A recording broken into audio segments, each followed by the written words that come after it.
welcome back to the Midday Live Show. It's episode 29, live from iHeartRadio Studios, downtown Chicago.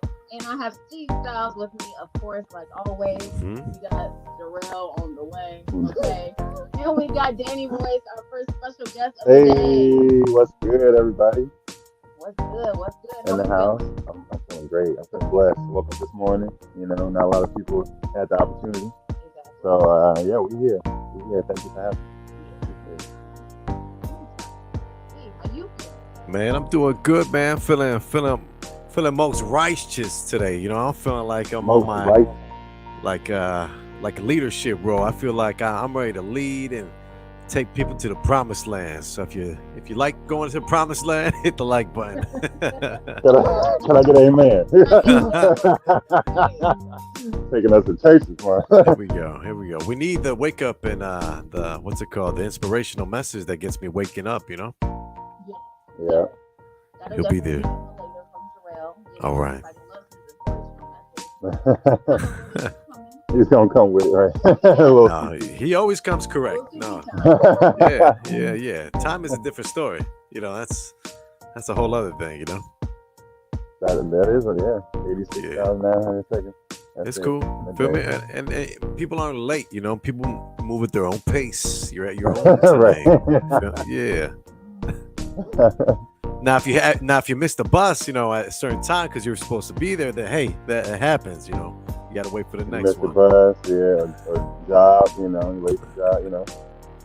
Yeah, that's good though. But we got a great show ahead of us. You know, we got Danny in studio, you know, almost like a co-host, you know, special guest type thing we got going on. We appreciate it. And we also got the Legendary Broadway joining us via, you know, we're going to use the internet and do a remote interview, but we got great guests today, great topics. And Jazz, what else do we have today on the list?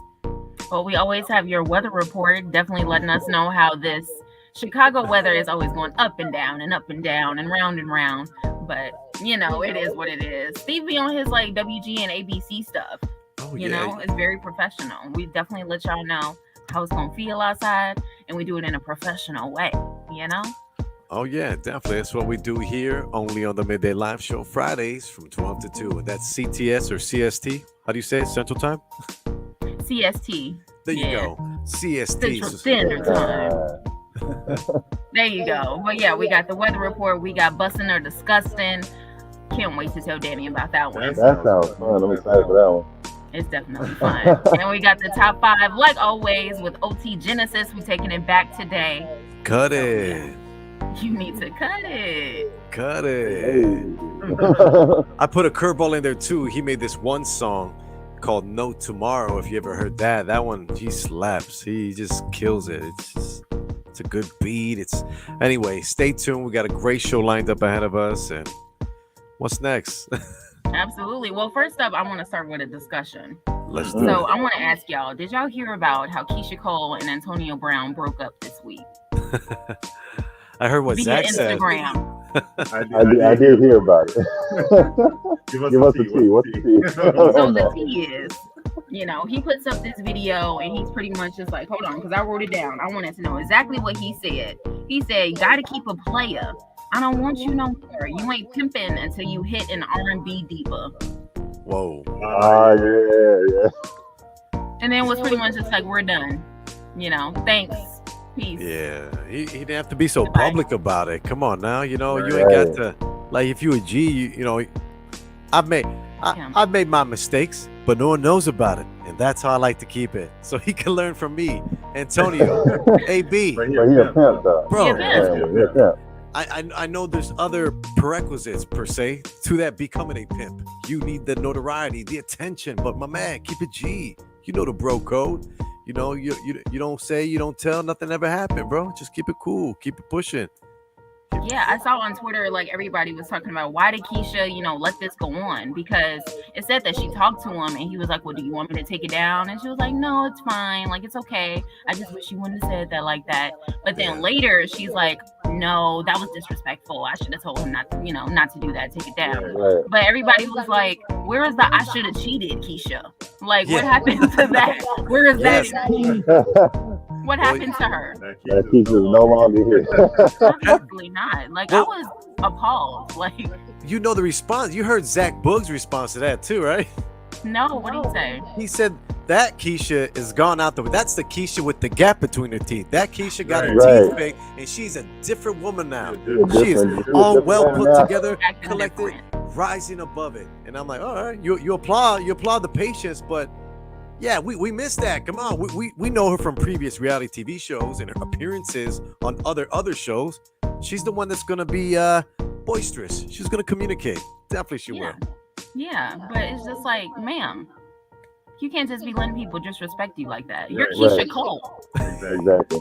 I was expecting a little, little heat. She was like, I was a little harsh. That wasn't a little harsh. That was very. I would have been going off if I was her. Blatant disrespect. Especially from Oakland. I was ready to see the Oakland. Yeah, let's go. Baseball bat to the car window, busting the windows. Okay. I mean, I don't condone, burning clothes or anything like that, but a point needs to be made. A point needs to be made. A point does need to be made. Flash retire or something. Yeah, come on, man. Keep it spicy. Keep it spicy. You know? You didn't say keep it spicy. Yeah. Do something. Make it look and like. And then put a little hashtag while you're keying it too. And be like, hashtag that. That'd be wild, But again, too, this comes back to something I think Jarrell would mention on this. He'd be, hey, it's media, They probably got something coming up in the Mercs, like something in the back of the books, ready to go. So let's stay tuned, Keisha. If this means you're going to drop us an awesome R&B album because you're an R&B diva, as he said, then I'm all for it. Let's go. I hope so, man, because I don't want her to go out sad, and I feel like that was sad. Go down swinging, honey, not sad. We don't want that. There you go. Yeah, go out swinging. Go out swinging, right? Yeah. That's all you can do. But anyway, I just wanted to talk about that real quick. But we can go right into that weather update if you're ready, Steve. Let's go. Roll the clip, Johnny.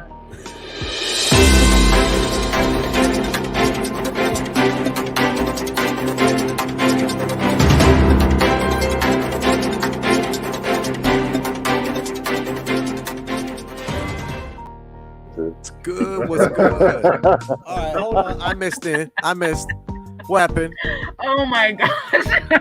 Danny just busted me out. It's okay though. Because it's true. I don't know what's going on, but it's hot in this studio right now. And I'm just like, I'm cool. This is some flashes. It's cool though. I'm too young for that. It's hot. It's hot. I'll take it from here, Jazz. What's up, everybody? It's your boy Steve Stylez. You're listening to the Midday Live Show, live every Friday from 12 to 2 Chicago time. That's Central Time.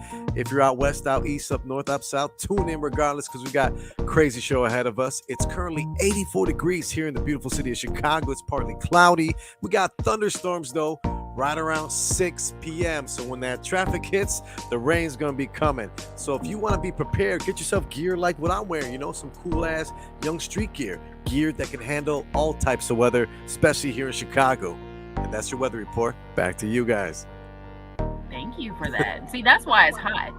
It's, what did you say, 84 degrees? 84. Okay. Wait till tonight. The lows will be 57. You'll be cool. Cool then. Crack the window open. Weather like that. Mm-hmm. With the rain, it's good. Pop a movie. And you're such a movie buff. The most that I like is like 74, 75 with a little breeze. Yeah. That's like perfect. How about you, Danny? How about you? I love that. 70s, perfect. A little breeze. But I don't know, like, that's our winter. Like, low 50s. Wow. That ain't nothing. Man. And I'm sure they think it's cold, right? What's that? They think it's cold. Oh, yeah, they think it's hella cold. Boots, everything. Not boots. Everything. I'm like, I don't see no on the ground enough, so that's good. Man, they don't know how good they have it. Yeah, right. I'm telling you. Big shout out to what is that? Darkath. I hope I'm mispronouncing it, right? Darkin, what's up, Joyce? Got you, man. What's up, Dark? Good. Thanks for tuning in to the Midday Live Show. Always appreciate your time. But if I had a choice, man, I'd keep it nice and 80 degrees. 80 degrees. I want to be melting. That's how you lose. That's how you lose this weight, bro. That's how you sweat the calories off. You know what I'm saying? See, you doing too much. Why don't you just go in a sauna or something? Right. Oh, it's so good. Fun fact: saunas, and you can fact check me too if you don't believe it. But people who go into a sauna or in a place where they have elevated temperatures and a humid environment, you know, caused by water, like hot water exposure, those who expose themselves to sauna-like conditions at least 30 minutes once a week are 3 times more likely to outlive another person. Really? So if you're in the sauna once a week, 30 minutes, it's like detoxifying your skin. You're sweating it out. You get a lot of impurities out. Yeah. Just once a week though, you know, if you can go through a little pain and suffering, you're gonna outlive the next person by 3%. Okay. I'm taking it. I can get down with that. You know what else you can outlive people? Eat your veggies. Always. You guys messed out. I just had yeah, bro. I just had a plate of broccoli, you know, carrots. A whole plate of broccoli? Yeah, big ass plate, you know, and I don't use too much fats. I like to put extra virgin olive oil on top too. Okay. And I season like I'm crazy, like a man possessed. So I over season everything. So I got the chipotle, the garlic seasoning, the onion. So it goes hard. Broccoli's got way more protein. Okay. That's why he in the sauna. Here's the curveball though. Like when it comes to meat though, since I've recently started eating meat again after I went on like my little diet thing, I strictly game meat. Game meat. Yeah, I like venison elk too, you know, and it's actually a little more cost effective than your, like, say you want to get a grass-fed Angus, super high quality, 99% lean beef. You can get a lot more of the same quality meat, but it's game meat. You know what I'm saying? Right. And it's very, very, very low in fat. Like it's very trim, very lean meat. I feel that. I've had a lot of different meats. Try it out, man. A lot of different crazy stuff like kangaroo. What? Yeah. Kangaroo's good. Crocodile's good. I've had crocodile. It's pretty good. Yeah. I like chicken. Crocodile tastes like chicken. It does. How does kangaroo taste? Kangaroo tastes like I would say it's a mix between like venison and chicken. It's like a mix between the two. Yeah, that's crazy. You ever see a swole kangaroo? You ever see a swole kangaroo before? Oh yeah. They swole. They swole. Like, you ever seen them? Like punching people? What? Well, Jasmine. Let's do a throwback from the previous show we did. Do you remember that time I showed a video of a kangaroo? Yeah, I do remember that. Yeah, like these guys, they're wild. I'm gonna pull up a video or photo in a little bit, but these guys. So that's like a regular thing. They drown dogs. Like if you ever see a kangaroo wading in the water, stay clear of it because they're waiting for something or some animal to just drown. That's what they do. That's rude. They have. They're rude. You see the one video with the kangaroo has to die in a chokehold? Oh, that's awesome. Okay. Here we go. I'm staying far away from kangaroos. That was funny. Tripping. No. Yeah, what about it? What about LA? Yeah, I feel like if I ever go to Australia, which I want to, I'm gonna have to stay. You know, I'm gonna let them do their thing from over there. I'm gonna do my thing. I'm gonna take pictures from afar. You don't want to go out back, eh? Hey.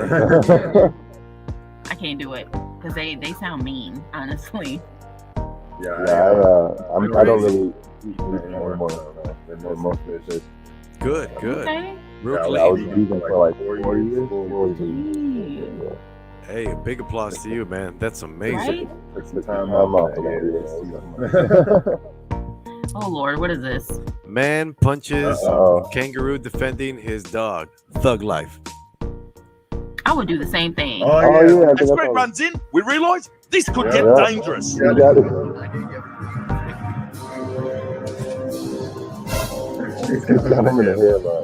Let it go, dogs. Let's go.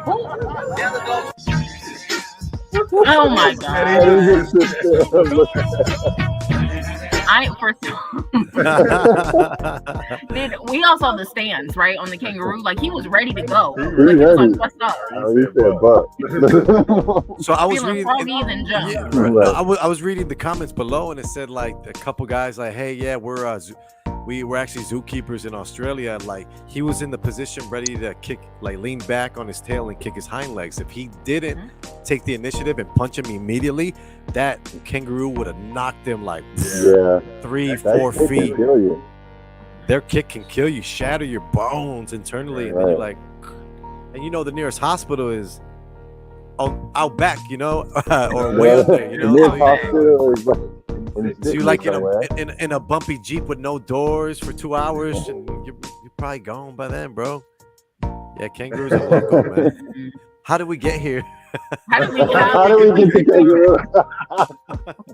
I don't even remember how we got here. Come here, mate. Let me show you something, mate. We just started getting our own little Discovery Channel event. Oh yeah. You know how we do. But before we get too distracted, let's get into this interview with our special guest, Danny Royce. Absolutely. He's an award-winning actor, producer, writer, and the host of Inside the Black Actors Studio. Please act like he's not here already and give him a round of applause. It's Danny Royce on the Midday Live Show. Round of applause. So first question. Tell us just a little bit more about you and what you're doing now. What I'm doing now, man, there's a lot going on. So mainly, good news. First time I talked about it. Here first. Live. So, Inside Black Actors Studio coming back August this year. So I'm excited about that. We got a new platform. Great guests lined up. Also pushing some projects right now. I can't talk too much about it, but one's a sitcom and one's a fantasy drama. So that is surrounded by African College. So very excited. My birthday is next month. Gemini's, where y'all at? Hey, okay. So yeah, I'm dropping my first film I ever produced and acted in and wrote is next month on my birthday. Wow. So excellent. I'm screening in LA and all that stuff. So it's really dope. I'm wearing Boy Teddy Blade. I model for them, so they're based out in Nevada, but worldwide. So we're doing a lot of projects with them as well. Okay, well, first of all, I see you. You got a lot going on, and then it being on your birthday. I mean, that's just the icing on the cake. I'm excited for my birthday. I don't know what I'm gonna do yet. I jumped out of a plane 2 years ago, so I gotta top that. Well, hey, I think writing, acting in, and producing a movie on your birthday. Yeah, that's pretty up there. Don't jump out the planes on your birthday. It's just like what do you say? Don't jump out the plane on your birthday. It's like scary. I don't know. For me personally, I think I don't like planes, so I guess I have a fear of flying, right?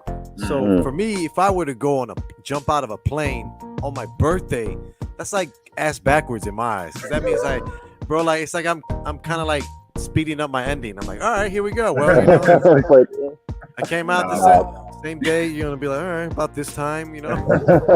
No, actually, you know, it's cool though. I had some plans for my brother came with me because I had a fear of heights too until I started riding roller coasters and all that, and then I kind of, you know, broke out of that fear. But then I was like, what is the next big thing? And ever since I saw Power Rangers when I was younger, I saw them like diving out of the plane and stuff, and I always wanted to do that. So I was like, you know what? I'm gonna go. I'm gonna do it. I'll make myself do it. And then now, like, heights is like nothing to me. I always remember what Will Smith said: on the other side of fear is great joy and success. So I was like, you know what? I'm gonna do it. I jumped. It was crazy.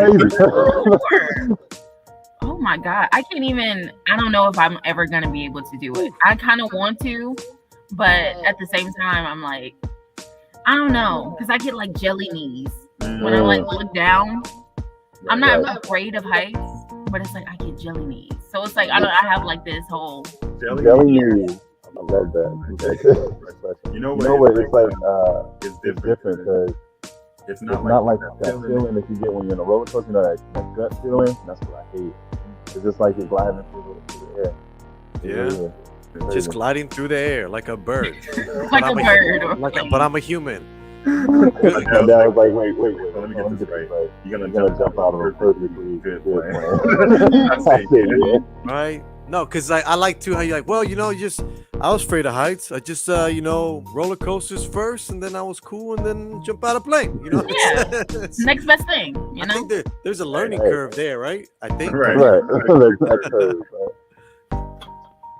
Oh, hello, Jarrell. Excellent. What's good? Jarrell just walked in, everybody. Oh, what's up?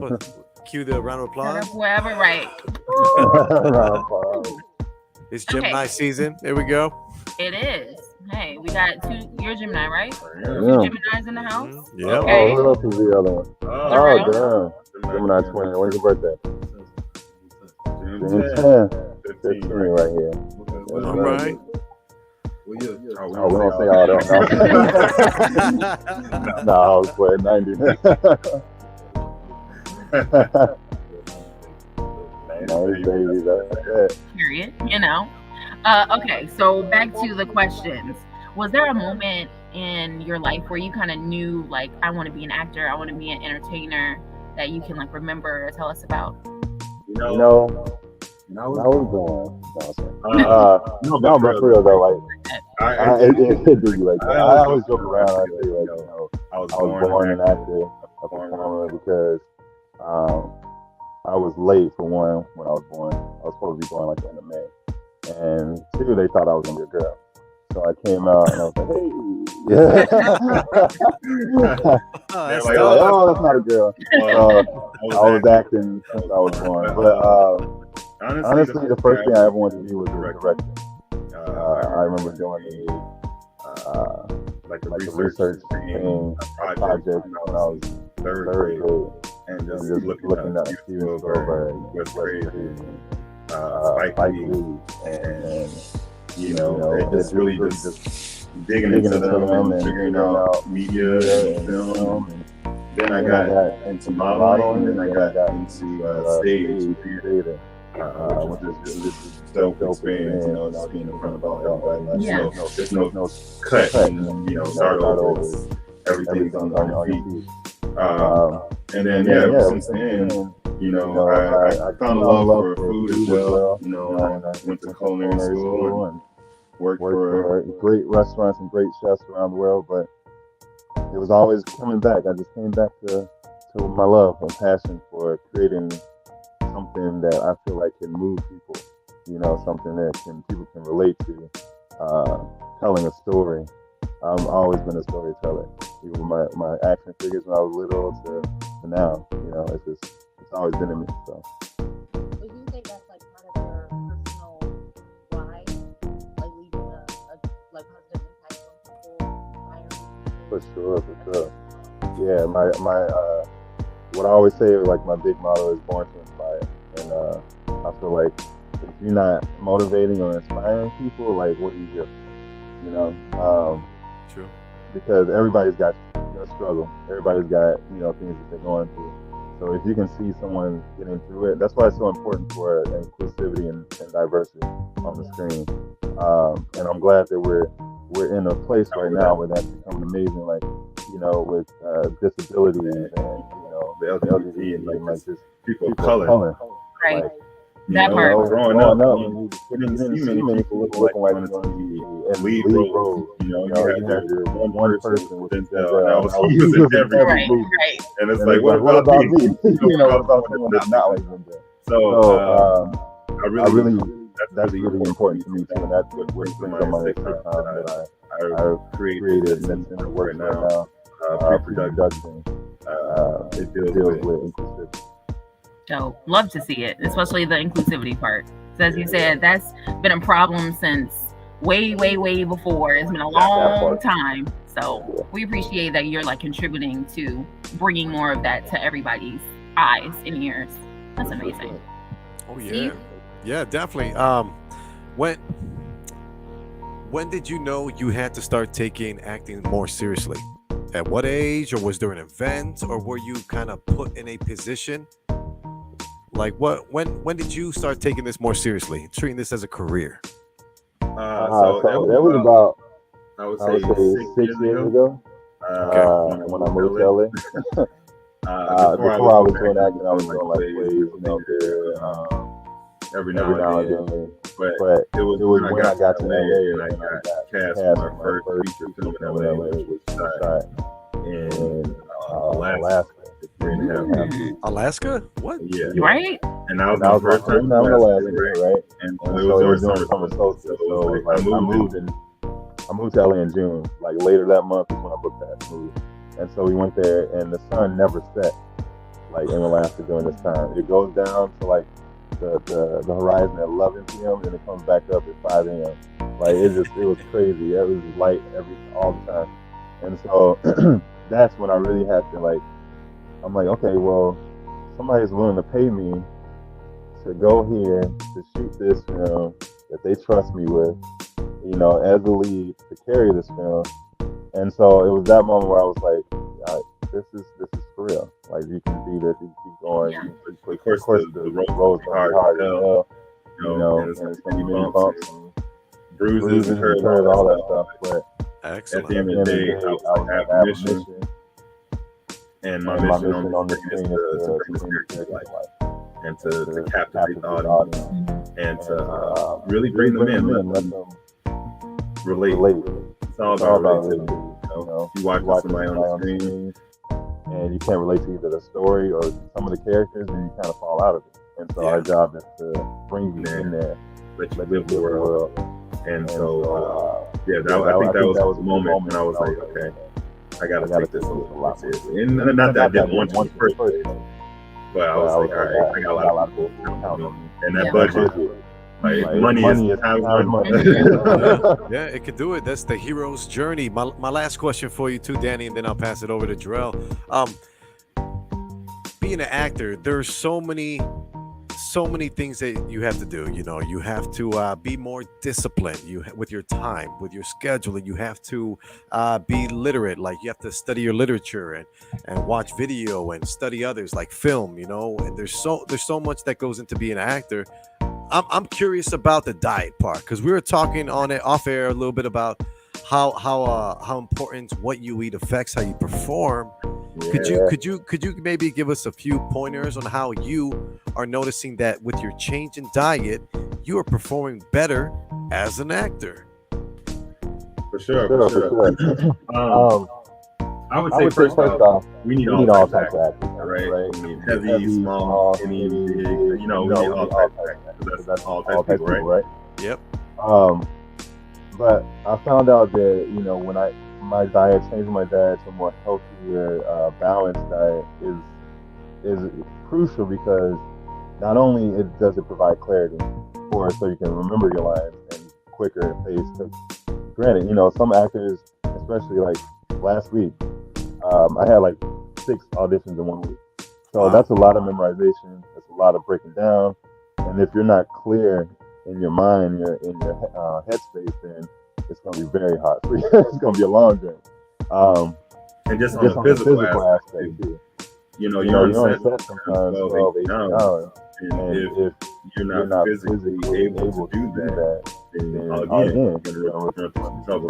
So, wow. Me and my diet, you know, it helped me carry out my profession in a way that I can be dependable.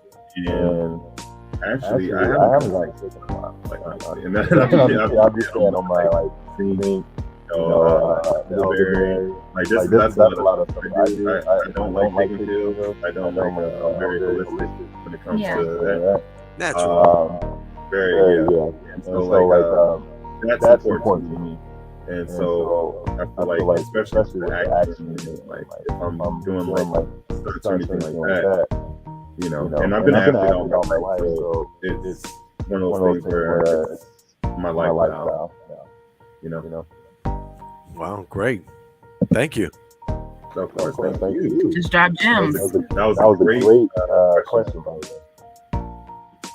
Yeah, it's like I feel like people don't really take that into account a lot of the times. They just like the clarity, as you said. That was like the main takeaway I took from that. That's honestly the most important thing, because as an actor, like people don't understand. They like think, oh, okay, come on, call up Netflix or call up Tyler Perry. Okay, you guys, that's not how it works. You get rejected 9 times out of 10. And so if people don't deal with rejection well, imagine how that takes you. And so if you're not mentally, if you don't have a good mental diet, it's not just about what you do spiritual, it's mental, it's what you hear, it's see. If you don't have a good diet all around, then it's going to lead to sex, it's going to lead to drugs, it's going to lead somewhere that's going to tear you off the path where you're going. And believe me, in LA, there's a lot of distractions. So it's like really have to go in and just know what you want, know yourself, for one, because once you know yourself, nobody can shit. Say that again for the people in the back. Once you know yourself, nobody can shit. Yes. 100%.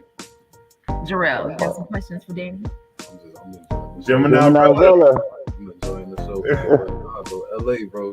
I know you've been around or whatever, bro, but talking about LA, bro, like, I don't know. I feel like a lot of people lose their mind out there. You know what I'm saying? I heard what you just said and everything, but bro, LA, man, I heard about it, man. Like, bro, how you keep from just losing your mind, bro? How you keep from just losing your mind, bro? I know so much going on out there. There's a lot.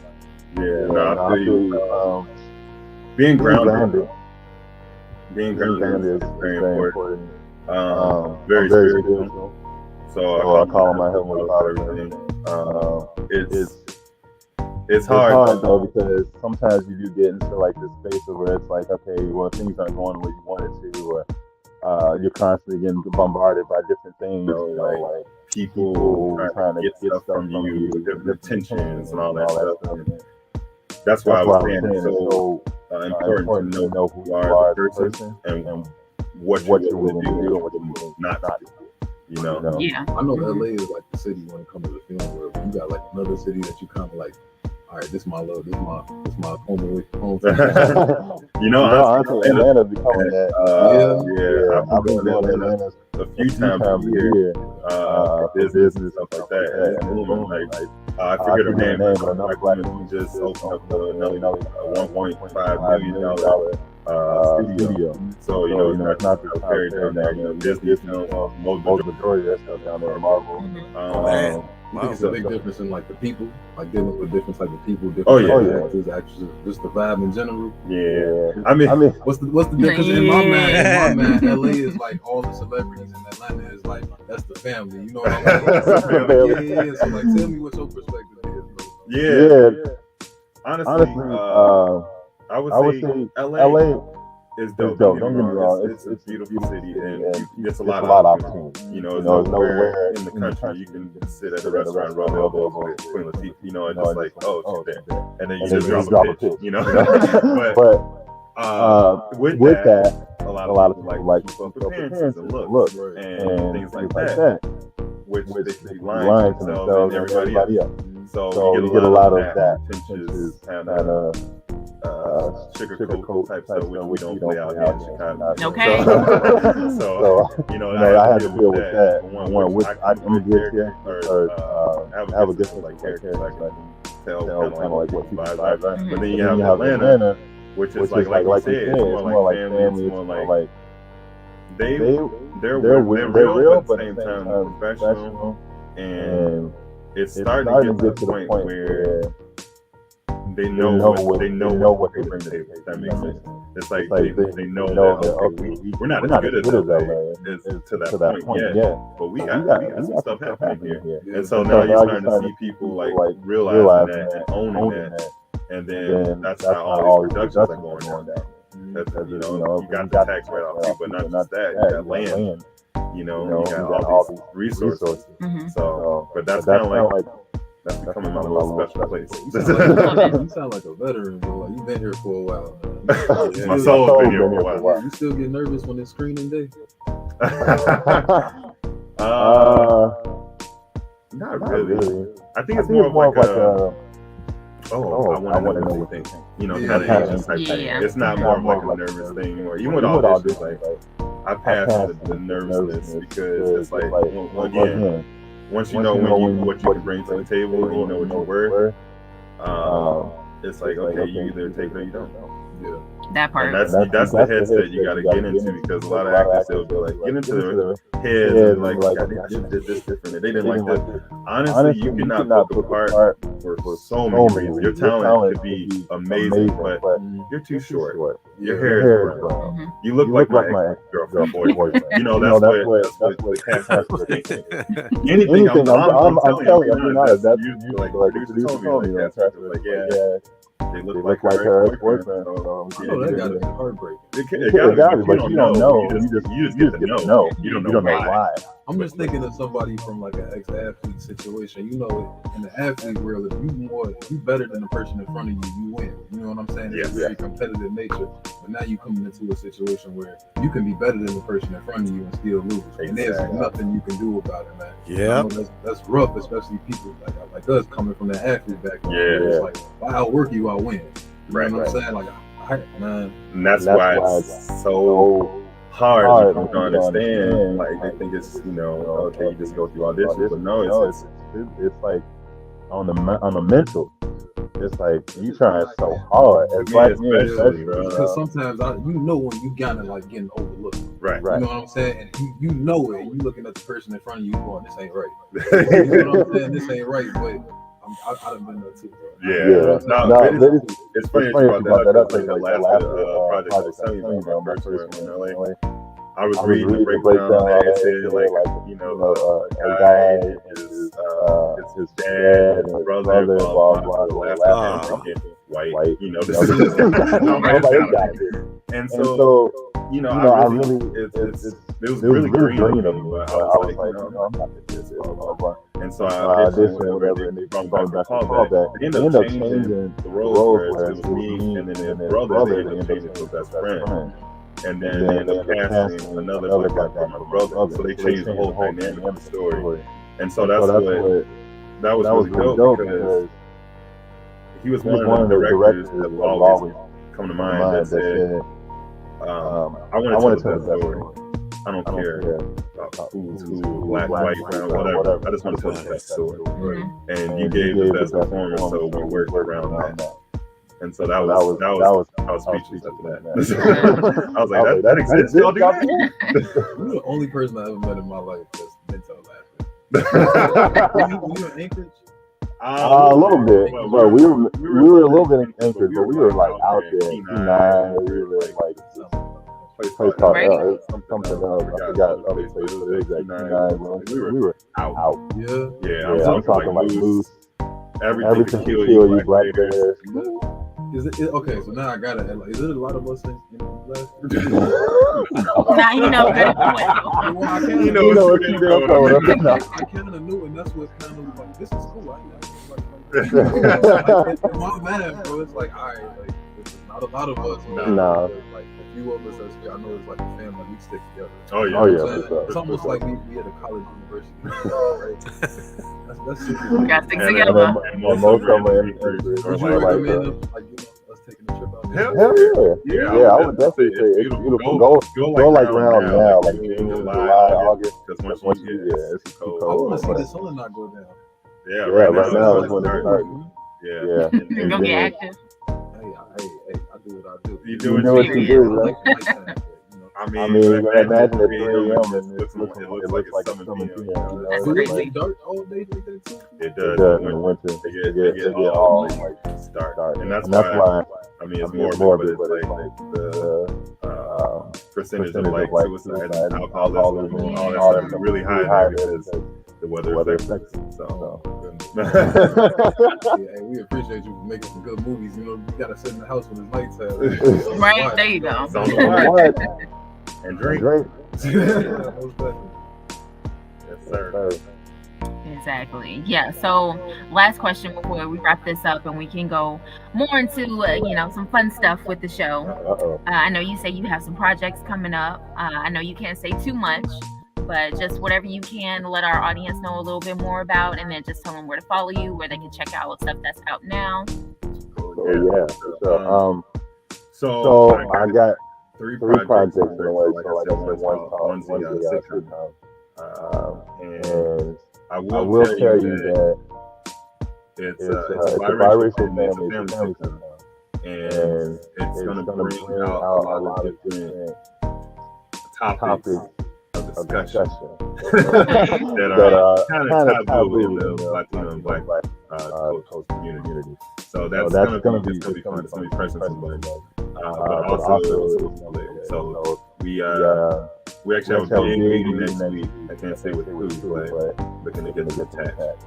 And then fantasy drama with the African mythology. That one is very near to my heart. I want to make sure that's done right because we always see Greek mythology. You know, we always see the Thor and all that stuff. You know, we got all that, but we never really talk about it. We should. And like, you know, in Ghana, Nigeria, you know, we never talk about that. So that's gonna be dope. And it's also set in Atlanta. So, and then Inside the Black Action is come back in August, so I'm excited for that. You can check out my work line. Got 3 things on Amazon Prime right now. Something popping on Netflix. Just Google my name and find it. Respectfully, Google him. Respectfully. But yeah, you can find me everywhere at I am Danny Royce. And so we got a lot of good stuff, and I'm excited. This year's gonna be popping. On and popping. Love to see it. On and Love to hear it. popping. Yeah, appreciate it. I mean, sit tight. Enjoy the show, guys. Hit the like button if you like the content you like so far, because every Friday we're dropping a new video, courtesy of the courtesy, as we used to say, courtesy for the Midday Live Show. Courtesy of the Midday Live Show. And don't go anywhere. We'll be right back with the top 5, busting the disgusting, and so much more.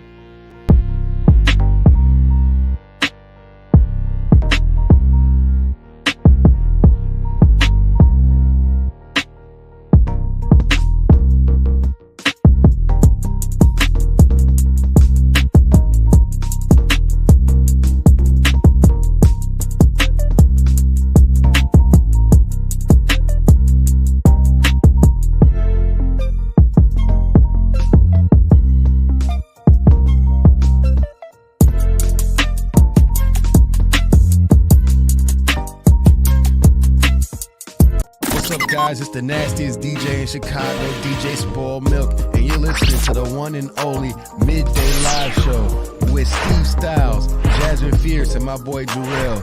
Happy Friday. Thank God it's Friday. Come on, man. Welcome to the night show. Throw up the sex in her.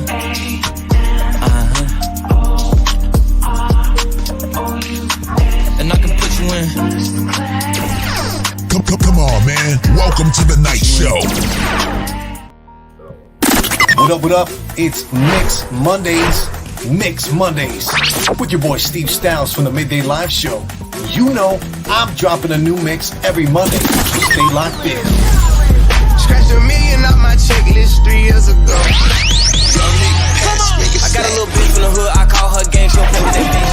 Hold on up. He got a lot of options, he should weigh them too. I give him real fat ass with some fake bamboo. Steve, I saw you over there jamming. You heard those last words that came out of Doja Cat's mouth? That's I did. funny. That's my boy Quincy in there. He was the sideboard. No, I just had to grab my towel and just, I'm like, whew, it's a little hot in here today. Now you hot? Oh my goodness, Doja Oh, you missed Cat. it. Because Doja Jarrell Cat knows. do that. So it was hot in here earlier, right? So I asked Danny, I was like, are you still hot? Because it was hot at first. We were both hot. And then he was like, no, I'm good. It's cool. And I'm like burning up, like starting to sweat. And then he said I was having flashes. Oh! What you mean? Yeah. Hot flashes? Right, that's what I'm saying. Bro, that's a whole other age bracket. You know what I'm saying? Oh, man. 29 for 10 years. Okay. Yeah. Oh my. That's the plan. Well, I'm 29. How old are you? 29. 29 like 2 years ago. 29. That's what we said, and that's what it is. That's what it is. Yeah. Take it away, Steve. It's time for the top 5. Exactly. It is what it is, and it ain't what it's not. But this is the top 5. And today we got OT Genasis, Mr. AKA Cut It, Mr. AKA Coco, Mr. AKA of all the AKAs. The list goes on. But let's dive into our 5 videos for today. First one is going to be Everybody Mad. 5, 4, 3, Taking over summer, nigga, tell me what's the bid. Heard you still cuffing, nigga, tell me what it is. You ain't paying no bills, buying no bags, buying no heels. Goddamn, let a bitch live. All I see is 20s, 50s, 100s. 20s. I was getting to the money. Everybody mad.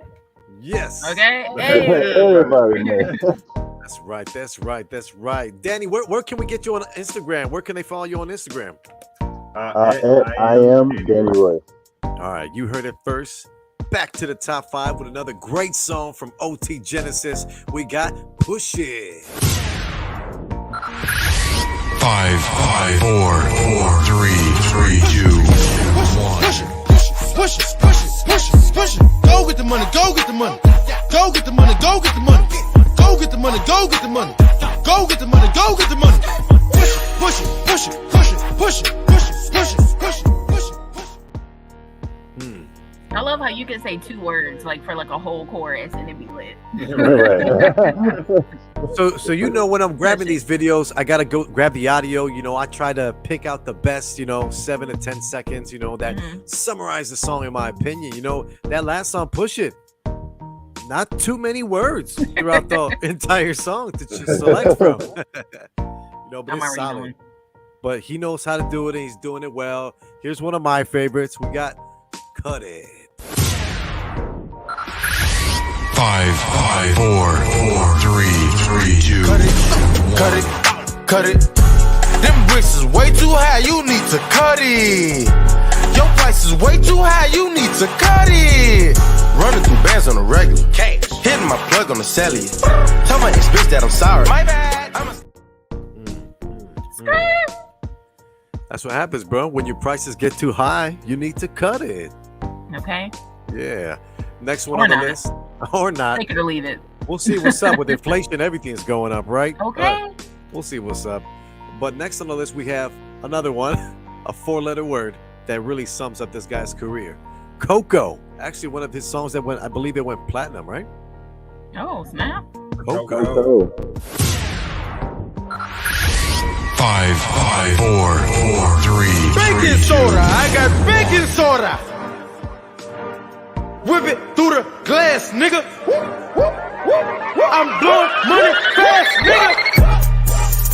I'm in love with the coco.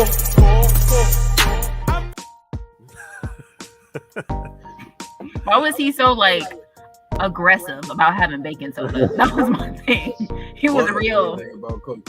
Well, you ever bake? Yeah. You ever bake a cake before, Jazz?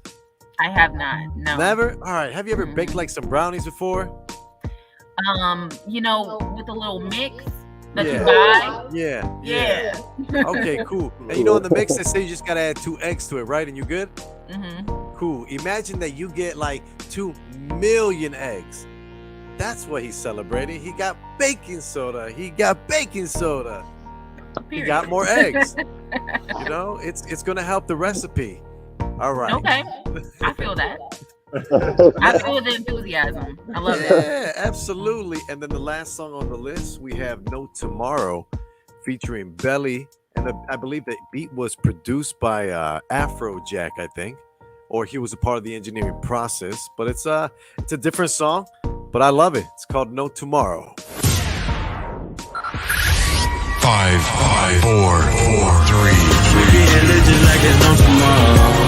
2, 1. I bought a double R. I bought a new chain. I bought a new house. Right. I bought a new ring. Right. Got me a check.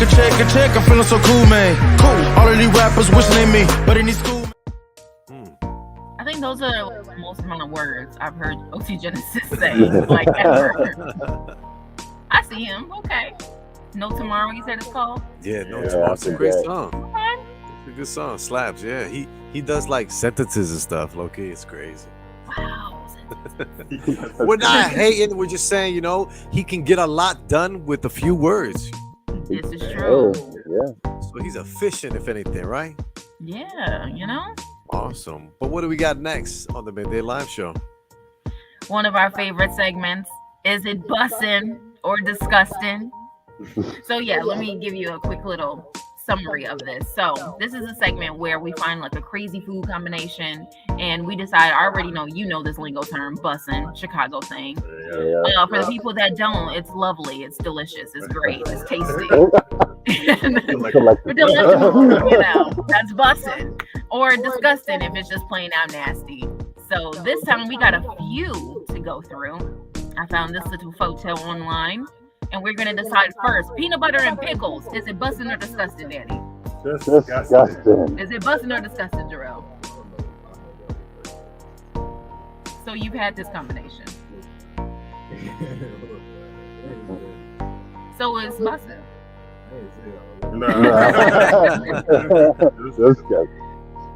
Okay. So that was just like a snack. Y'all just whipped it up. You know what? Bye. Steve, peanut butter and pickles. You're not gonna like my answer. You're not gonna like my. It's not busting like Jarrell said. It's just I've had this before. I've had this before in sandwich form, in between bread. Yeah, like peanut butter and pickle sandwich. But you know, I've had it. It's not bad. It's not bad, but I wouldn't go out of my way for it. So it's not disgusting, but it's not busting. It's somewhere in between. It's decent. It's decent. It's decent. Okay. Fake decent. Fake decent. Okay. I can feel that. Okay. But I say it's disgusting. Right. But I'm biased because I don't like pickles at all. Like with anything. On anything. Oh, man. I don't even like the little juice it leaves behind. What? That's where it's at. You need the juice. The juice goes so good on sandwiches. Not pickle juice.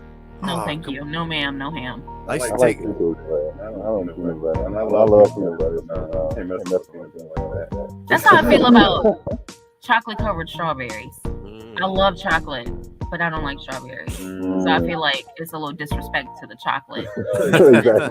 Yeah. I don't like it. So now we got scrambled eggs and marinara sauce. Danny, busting or disgusting? Oh, that's busting. You know, I got with marinara sauce. Marinara. Well, yeah. No good marinara sauce. Yeah. Okay, I can see that.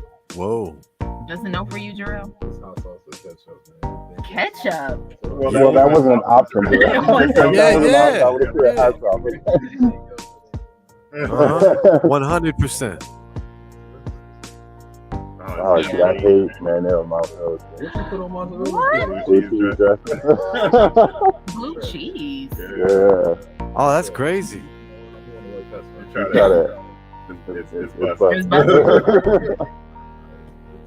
Steve. Yo. Scrambled eggs and marinara sauce. Bussin' or disgusting? All right.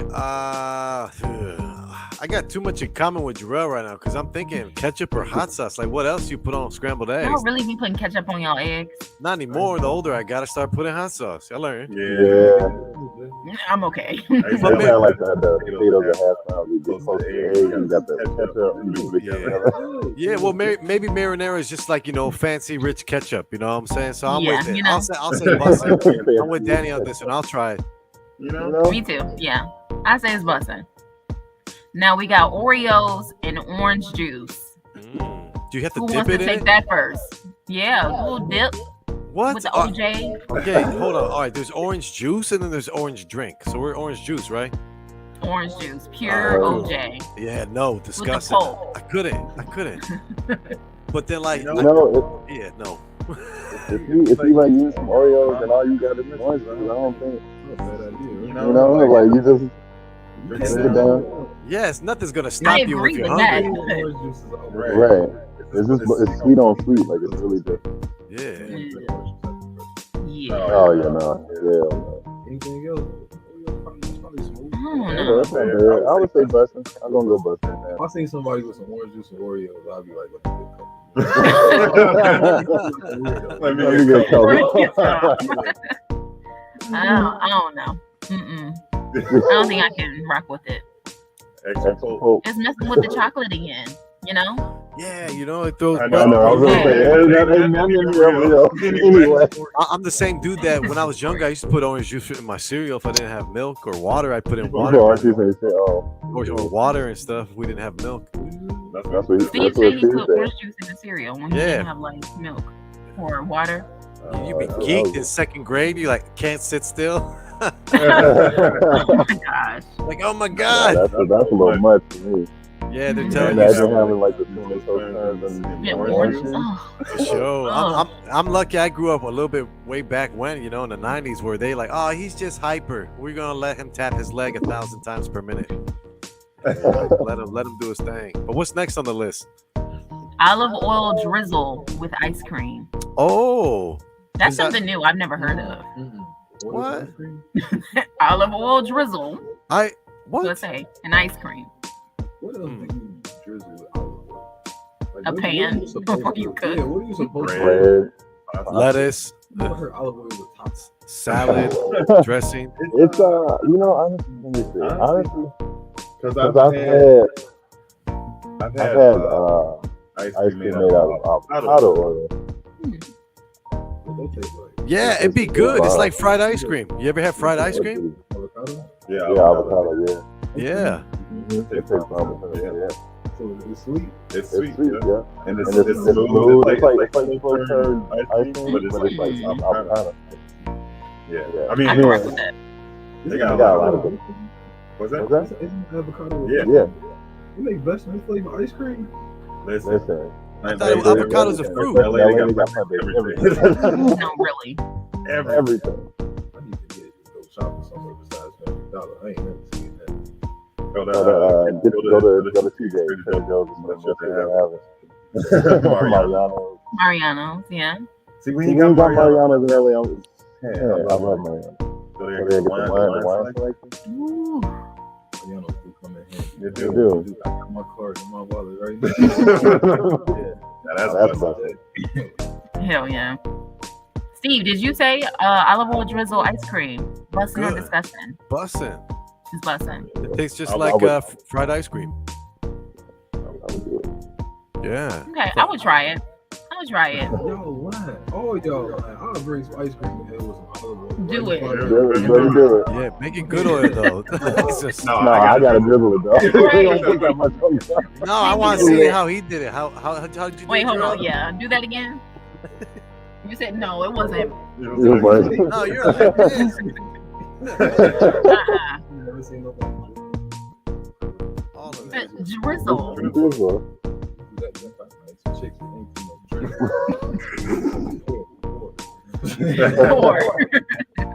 Lay it on thick. Okay, next, some lemon juice and hot Cheetos, aka Flamin' Hot. That's all you got to drink. Hot Cheetos. That's all you got to drink. I feel bad for you, but I do. I feel bad for you. Just add water. You got lemonade. Yeah, those are pretty decent. I like The those. lemon juice? Yeah.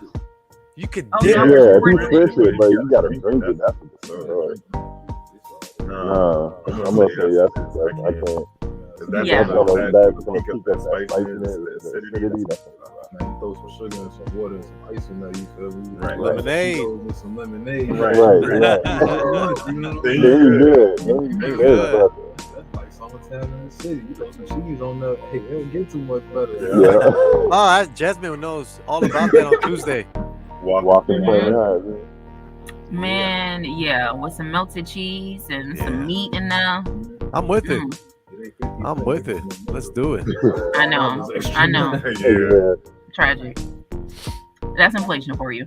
The last one, we got popcorn and mustard. What the? Hold up.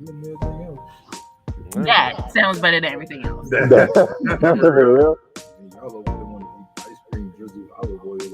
Yeah, that's fire, man. Mustard, popcorn. You can make that right If I had some honey mustard, see, that sound. I would do that. That sound. That was hard right there. That was, man. I like honey mustard. Popcorn people. We came up with a whole new idea right here. Throw some honey in there. What? Yeah. We're gonna take your idea.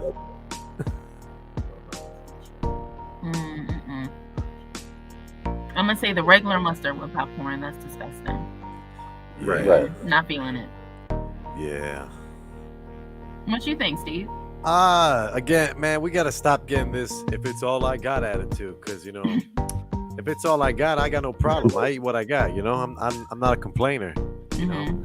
But the honey mustard would be way better than regular mustard. Yeah. Bussin'. Well, that was busting or discussing. Yeah. We've seen some crazy things on here. We eventually want to actually bring stuff in to like eat it and try it. Yeah, leave us a comment if you want us to do that. No, I'm not playing with the drizzle that you guys want on. No, that drizzle was like this. Right. North Carolina. Take your shirt off. Just not that. Feel like a helicopter. I mean, good. Yeah. So I'm gonna lighten it up a little bit. This is also one of my favorite segments. It's my joke of the day. Jarrell loves my jokes. Steve sometimes laughs, but not all the time. Okay. So, why did the bike fall over? Why did the bike fall over? Something with the kickstand. Something with the kickstand, right? Because the kick can't stand or something. I don't know. That's a decent answer, I guess. But the bike was, it fell over. Okay. Because it was too tired. Oh, too tired. It was too tired. Oh, wow. I laughed so hard I couldn't laugh, you know? Okay, Steve. Maybe are cracking up. So there we go. We got the two tires got me. It was too tired. Oh man. Oh yeah, I'm sweating now. That was a good old knee slap. It was. Love it. Too tired. Okay. Where can the viewers get more jokes? Where can we get more jokes from Jasmine? Because it's hilarious. Not the phone call. What just happened? What's going on with the camera? Oh, that's real cool. I'm like, I don't know. It's like so. Well, I just saw like the back of his head. You saw the back of his head. Yeah, I just saw the back of his head. I was like, what's going on? Is it a GoPro? I'm watching him. I feel like there's something weird going on. Go ahead, do your thing. Good. That's the CIA calling him. Right. I was like, baby mama. Okay. Like, where you at? Right. Yes. You know, we could always take a short break too and come right back. I know we got the Legendary Broadway joining us in about 10 minutes. 10 minutes. Yeah, we could take another quick break. You're watching the Midday Live Show. We got our boy Danny Royce in the studio with us. And you don't want to go anywhere. We'll be right back. All right.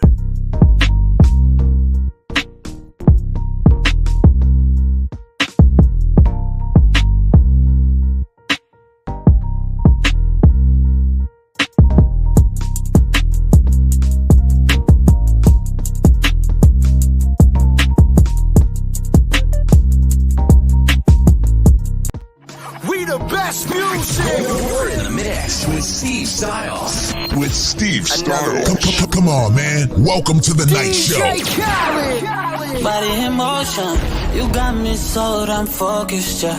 Baby, I'm so done with waiting. Make a problem, I'ma give you your way. Got me intoxicated, I'll give you your way. Welcome to the night show. That's my way. Do it like that and I repeat. Don't be scared, I ain't afraid. Just like that, come my way. That's my Stay with us. It's Steve Stylez. What's good with you, Steve? You know, we good. We dancing to those night show mixes. If you want to listen to a free mix, Head on over to my Instagram at Steve_Stylez_, and then just, link in bio. Link in bio. Oh, another link that's in our bio. Steve, tell them about our pod page. Exactly. If you're sick and tired of having to click from app to app to app to web browser, throw that out the window. We got yourselves an HQ for the Midday Live Show and the Reality Check podcast all in one spot. Head on over to podpage.com, or you can just type in your browser or your search bar, the Midday Live Show pod page. Absolutely. And don't forget, you can also follow us on Instagram at the Midday Live Show. You can like us on Facebook at the Midday Live Show, or follow us on Twitter at Midday Live Show. Because, the posts are lit every time. Litty. It's lit, as Travis Scott would say. It's lit. It's lit. As we sit back and wait for the Legendary Broadway to join us, we have a bunch of things we could do, like discussions, like inspirational messages. Hint, hint, nudge, nudge. Oh. You think maybe you could give us an inspirational message, Jarrell? I don't know if he's ready for that. A message to the people.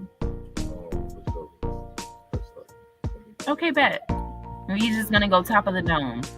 Okay. Because you got this. You're inspirational in your own, natural state. Yeah. You don't need too much preparation. So no intro video then, right? Or what? Yeah. Roll the clip, Johnny.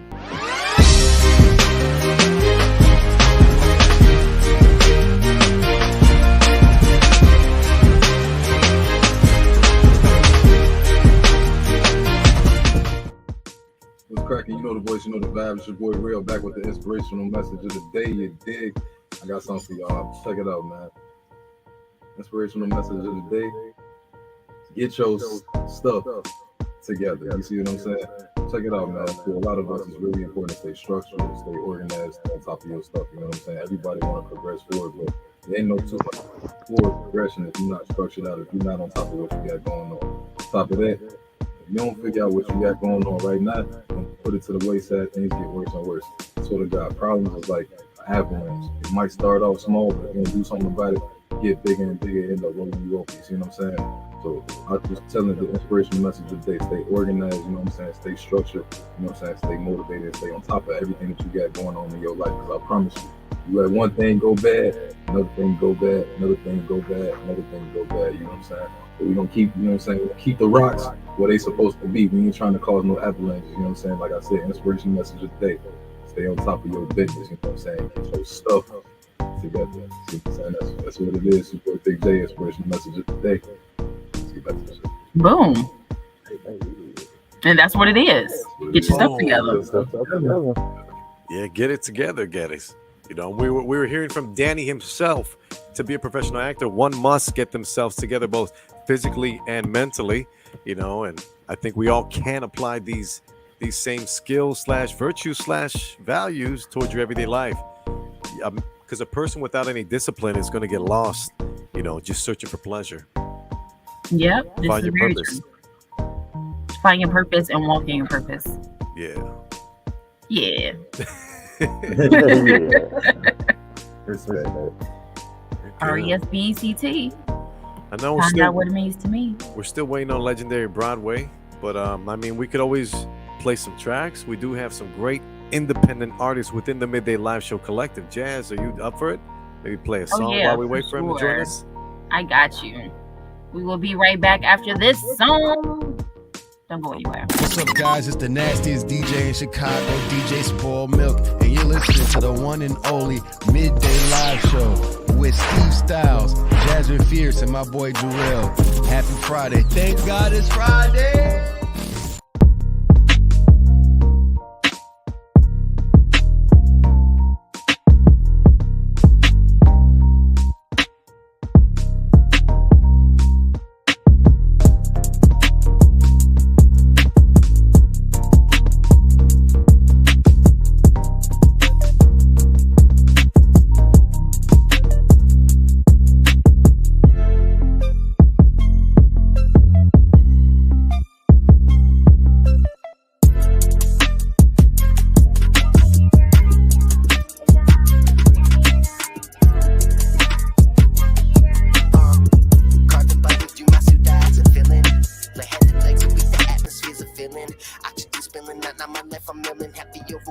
life's ultimately been about its fulfillment. But I can taste the carbon rapping in armor on my lungs, sticking the barbon despite the protest in my body sung. But I'm here on this red rock on it, I've already been flung. But I got my feet planted in the distance already done. Nice people start.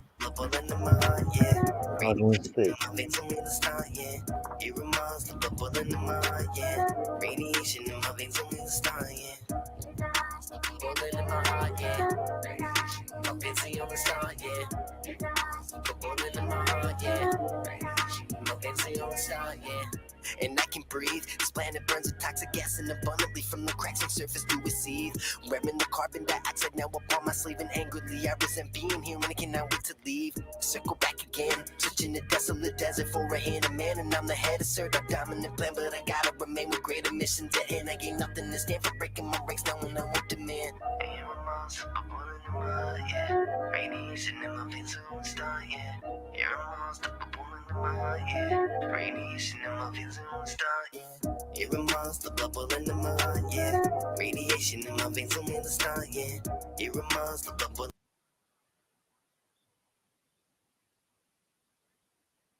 in the mind, yeah.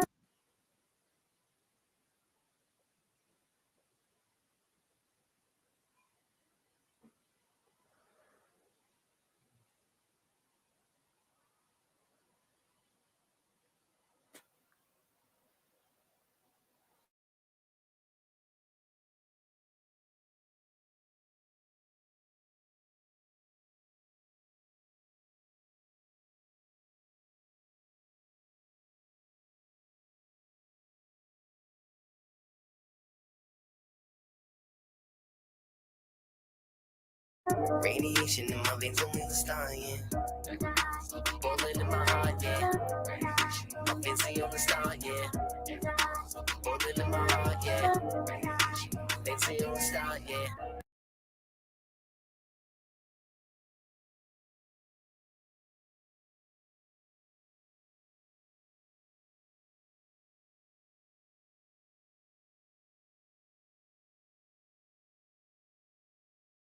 You're a monster, but boiling in my heart, yeah. Radiation in my veins, only the star, yeah. You're a monster, but boiling in my heart, yeah. Radiation in my veins, only the star, yeah. Boiling in my heart, yeah. In my veins, only the star, yeah. Boiling in my heart, yeah. In my veins, only the star, yeah. You're a monster, but boiling in my heart, yeah. Radiation in my veins, only the star, yeah. You're a monster, but boiling in my heart, yeah. Radiation in my veins, only the star, yeah. The dioxide is taking over, room is spinning. I'm in the bed, but they chose a spot in the linen. The dioxide is taking over, room is spinning. But I'll never let no toxicity get to winning. I'm demanding more, and I'm under the spell of a planetary core with the warriors, Lord, I can hear it roar. Evermore like a tyrannosaur, I'm sore from the tyranny carnivore that's controlling us from shore to shore.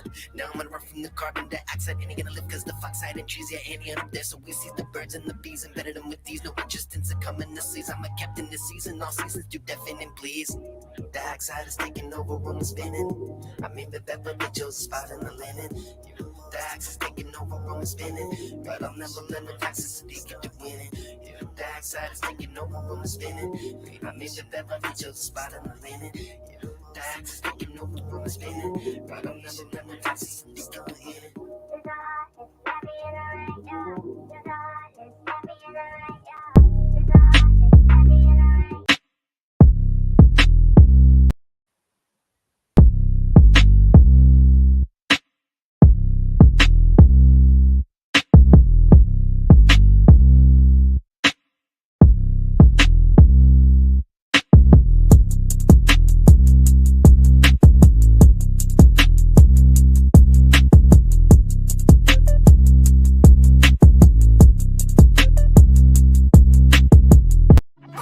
Best music. You're in the mix with Steve Stylez. With Steve Stylez. Come on, man. Welcome to the night show.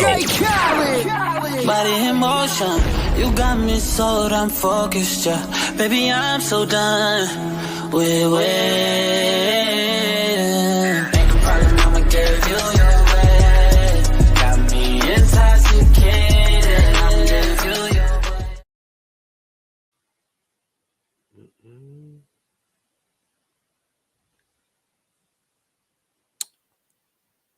It's a little bit of dead air. Yo, there's a little bit of dead air.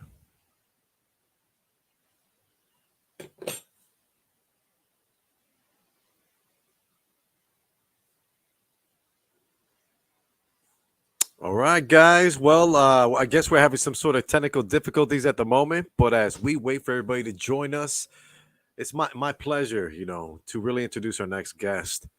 I believe Jazz and Jarrell will be joining us very shortly, but in the meantime, we have a very important person waiting in the studio back room. Let me introduce to you a consultant, a celebrity tour DJ. And this gentleman has worked with the likes of major recording artists such as Lil Nas X, Teyana Taylor, Danny Lay, designer. And of course, he's the curator of the Tour Lords. He has his own decentralized.com. Catch him at the Legendary Broadway.com. Now, this gentleman is a legend here in Chicago, along with, I want to say worldwide, a very talented DJ. He's been on Sway Universe. We'll ask him more about these mixes. He has these coffee in the morning with Broadway sessions that are very, very catchy, very addictive. So without further ado, let's give him a nice big warm midday live show welcome, the Legendary Broadway. Woo woo! Hey. How y'all feel, man? What's the word? We're good. How you feeling? I'm all right, man. Everything is beautiful right now, man. It looks like you in a beautiful spot over there. Oh yeah, LA got the temperatures that's beautiful. So I'm in my backyard, man. Just ice cold chilling, man. Good. I like that. Yeah. Appreciate you for sharing your time with us first and foremost. We know how difficult it is to schedule items here, especially with a live broadcast, but we're glad you're here. I want to dive in head first into these questions because I know you're a very busy person. I got time today, man. I got a little bit of time today. I got time today, so ask away, man. Excellent. What was the inspiration behind these mixes?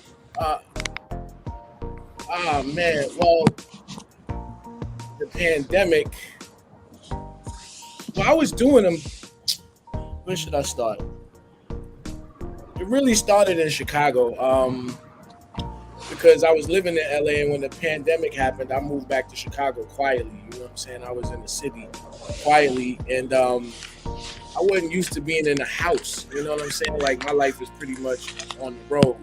So we're in like this condo downtown Chicago that has this crazy view.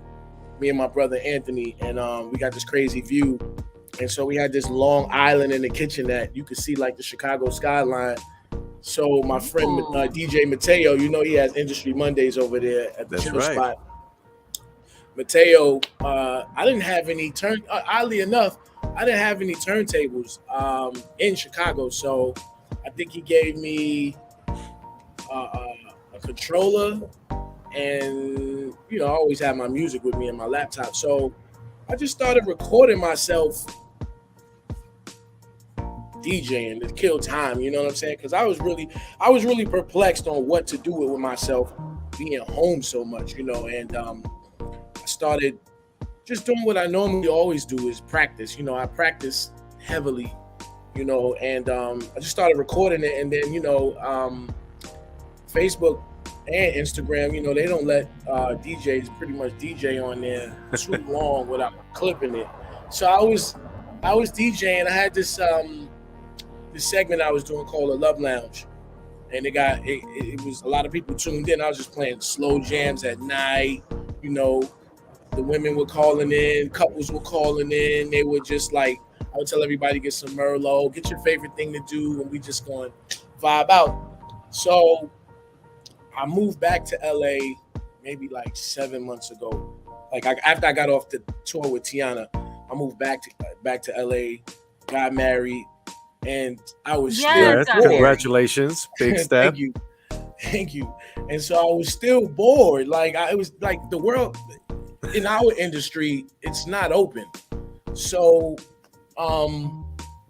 man, like being a husband at home with almost nothing to do was killing me. You know what I'm saying? Like, you know, and this time I needed, because I hadn't tapped in with my family for a number of years. A lot of my friends didn't get to see me. You know, you only got to see me when I was in town on tour. And so my wife was just like, I don't know, DJ. And I was like, where? And she was like, in the backyard. And so she's a coffee connoisseur like Anthony is. And, you know, I had just recently started drinking coffee 2 years ago. And I like the way it tastes and everything like that. So I was just like, man, just do coffee on Broadway. So I ended up building a makeshift DJ booth in the backyard of the house. And then there's another condo we have on the beach. Okay. And so I just take my Rev 7 and literally there's no production studio behind it. I literally take my iPad and like put it on the tripod. And I just, you know, I get my iRig and I just play music I feel in the morning or things that I just think that's dope. And so I just labeled it Coffee on Broadway. And then, you know, I'm not social media savvy. You know, I don't care about it, you know, to a point where I don't know who's watching it or not. I just know I like to get up and do it. And if you like it, you'll watch it. You know what I'm saying? So people like it, I guess. You know what I'm saying? So I'm only allowed to give you snippets of it because it for some reason, you know, we're not allowed to play music for an extended period of time. So I just put up a minute of it, and this is what I'm doing. So what I did was I created the website, thelegendarybroadway.com, and I also created it. Actually, I didn't create it because I'm not good at any of that. I had paid for it. And so they created a YouTube page for me, and I haven't uploaded anything yet, only because, you know, I had to go in for surgery in a week. So I really haven't put out what I want to put out until I'm back in full effect. You know what I'm saying? So when I do that, then you'll probably see more series of that, but I'm not sure if you will because, you know, the tour calls, the calls are coming in for tour, and then I got a new artist I'm going to be working with this year. So that's a bad thing about a backyard, bugs. The new artist is YB and Amir. Oh, okay. So, okay. Yeah. Nice. So, wow. We got Teyana's tour coming up. First date is June 19th. After that, I think Lil Nas, we do start in September. And then after that, you're going to see me out with the kid. You know what I'm saying? So festival season is back. Traveling again is back, you know. So I don't know how much time I'll be in the backyard. But I did this because I was bored. You know, she's busy, and then I end up nagging her all day. And then, you know, a lot of my friends still live in Chicago. So I don't get to go to Chicago as much because, you know, I'm not going to be honest. I'm not paying $1,000 to fly from Los Angeles to Chicago. You know, the flight prices are insane right now. You know what I'm saying? Gosh. Tell me about it. Just to go down the block is ridiculously high. So, you know, I see everybody when I touch down. I think September 3rd, I think a Lil Nas X, I think we'll be in Chicago. I didn't see Chicago on this round for Teyana. Okay. But I did see for his we'll be in Chicago, of which I'm going to do an after party as well, somewhere nice, you know, so I can invite everybody to come out and just have a good time. That's all I'm really about, is having a good time. Yeah. Not anything else, you know. Yeah, we'd be happy to join you too. You know, if you have an after party, of course, seeing you perform would be ideal. Yeah, you're over invited. I invite everyone. You're welcome to come, enjoy yourselves. You know, and then if I have a few laminates, people can definitely come backstage and also enjoy the show if they want. I do get an allotment of tickets every city and state I go to, so I just give them out. Yeah, we appreciate that so much. Yeah, absolutely. Yeah, guys, questions, if you want to dive in, go right ahead. Yeah, anything you guys want to know, man, like anything. Okay, that opens it up a little bit. But I wanna stay basic with the first question. I want to know, because you have been everywhere pretty much, it seems like, you know, touring with these artists. So I want to know, like, during a tour, what's like a typical day in the life of the Legendary Broadway? It's not as fun as you think. It's a lot of work. No. So yeah. I'll just give it to you. I'll give it to you exactly when the plane lands. Plane lands, depending on who you with, TMZ could be right there. Right. Wow. You gotta duck and dodge. You know, and then when you're walking through the airport, you know, you gotta fans to take pictures and so the artist usually gets to go rest. I usually have to go to the stadium sound check, and it's usually extremely hot. So I'm pretty much, you got to leave everything in the Sprinter, sound check. I know with Lil Nas, our sound checks aren't that long because our sets weren't that long in the beginning. But now I think he has to do longer, so I think the sound checks may be a little bit longer. So by the time, but if we land at 8 in the morning, I might be able to go to the hotel, drop my bags, jump back in the Sprinter, jump on the golf cart, rush across the lawn to the stage, sound check, and then it might be a period between then and when you get dressed, where I don't sit in my hotel room. I actually go out in the city where I am, and I like to go sneaker shopping. You know, I like to get fresh for the show, so I go see all my favorite people. I like to go see all my favorite people, and I'm like, what am I wearing tonight? And then, you know, like when I'm in Dallas, I go see Fresh over at you know, Traffic. I go see GC, and then they, you know, usually they figure out what my outfit is going to be for the night. And then by 6 o'clock, I don't eat before the show because I don't want to be. I like to have all my energy. So if you eat a steak before the show, you're gonna be in trouble. So right. Usually then all of us in tow back to the green room, and it's just a waiting game. You know, if your set is at 8:30, we're usually there at 6:30, 7, and you're just really doing a lot of green room time. And then you know, and that's where all the artists that don't get to see each other all the time, is the hallway is just artists. And they're just like, oh, I haven't seen you so long. And that's the time when, as a DJ, you probably should be doing more networking than anything, you know. People tend to like enjoy the moment a lot. And I do, but I like to, if it's Lizzo backstage, I'm, you know, what's up, Liz? You know, when we get back to LA, let's barbecue or something.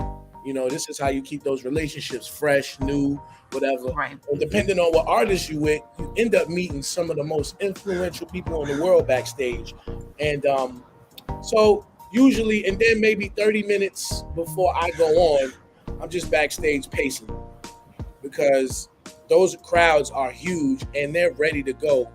And you got to come with it every night. Like every night, you got to come with it.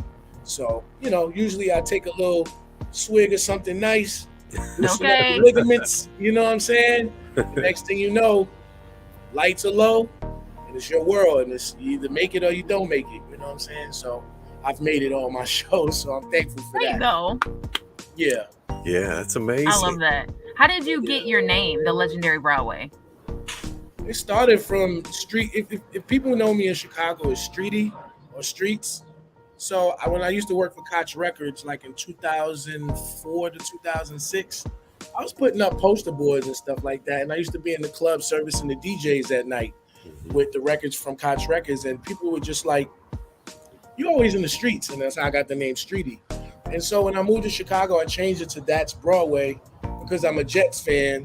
And Joe Namath is probably one of my favorite people in football. And I thought about taking that name because a week before the Super Bowl, Joe Namath was on the beach with some Playboy money. Should have been in practice. And they said, how come you're not at practice? And he was like, I guarantee to win. And so I was like, yeah, I guarantee every time you use me, it's going to be a win. So I was like, Broadway. And the Legendary came on based on the timeline of what I've done ever since I've been in the game. And some of the stuff a lot of the things I've done are actually really legendary. So I was like, the Legendary Broadway. I took the DJ off because I'm just more than a DJ now, you know. So I just so happen to know how to DJ in the involvement of my career, you know. Okay. Well, I mean, when you're a legend, right? You know? I'm just a regular person at the end of the day, you know what I'm saying? That's just the tagline, you know. I don't I kind of don't dive into what that is, you know. I don't know. I feel like I'm just like everybody else, you know. I don't feel any different, you know? My experiences may make us a little bit different, but it doesn't make us greater than you. You know what I'm saying? Mm-hmm. And that's a great mindset to have. Yeah, for sure. Yeah. Because you could get too wrapped up in, you know, the we spotlight all do. and Listen, you know. I'm never gonna sit here and tell you I didn't get wrapped up in it. You know, coming out of the urban environments we come out of, to see some of the things we're able to see, it's mind blowing. You know, sometimes like me talking to Oprah was mind blowing. Like I was like, what am I doing talking to Oprah? It's Oprah. Like I'm in her dressing room, we're all talking to her, and I'm like, you know, you eat fruities and chips. Like, this is Oprah. What are you doing in the room?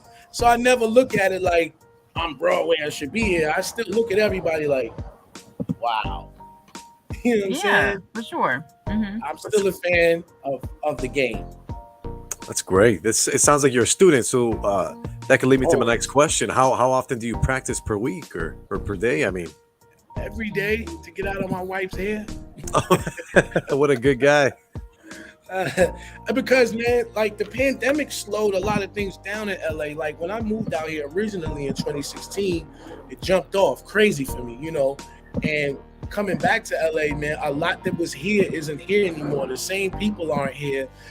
A lot of the venues are closed, and so a lot of people. What people don't know is that there are a lot of transplants in LA. Like they're not born there. People come here to work in the studios in Burbank on TV. A lot of people are from other places. So when the pandemic hit and then the studios closed, then people moved back. So when I got back here, a lot of my friends weren't here. They had moved back to their original homes where they were from. And so I'm out here just like, and you know, I don't run the street like I used to. You know what I'm saying? Like I actually come home.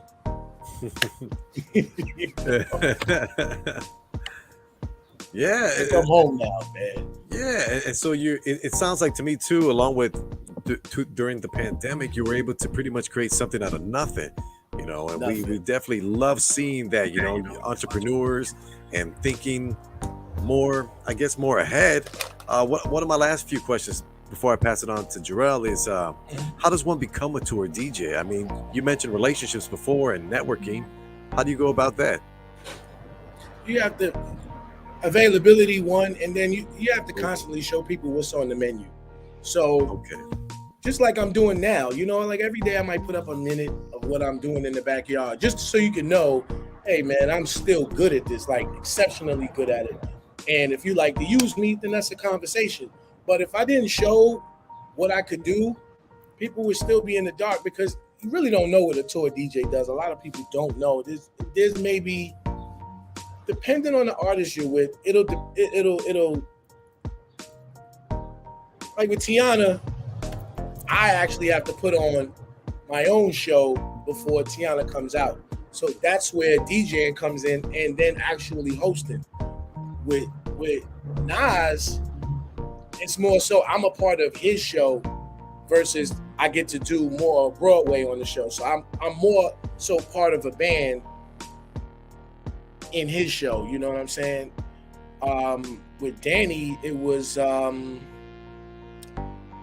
Danny is a lot of choreography like Teyana. So I've actually worked with artists that have major choreography routines, you know, and now Nas has choreography now too. So like I don't get to, it's not as technical as people think it is, but it is more paying attention. And a lot of people don't know with tour DJing, you don't really get to do, okay, so we communicate through our ears. So you're listening to like 20 conversations while the show is going on.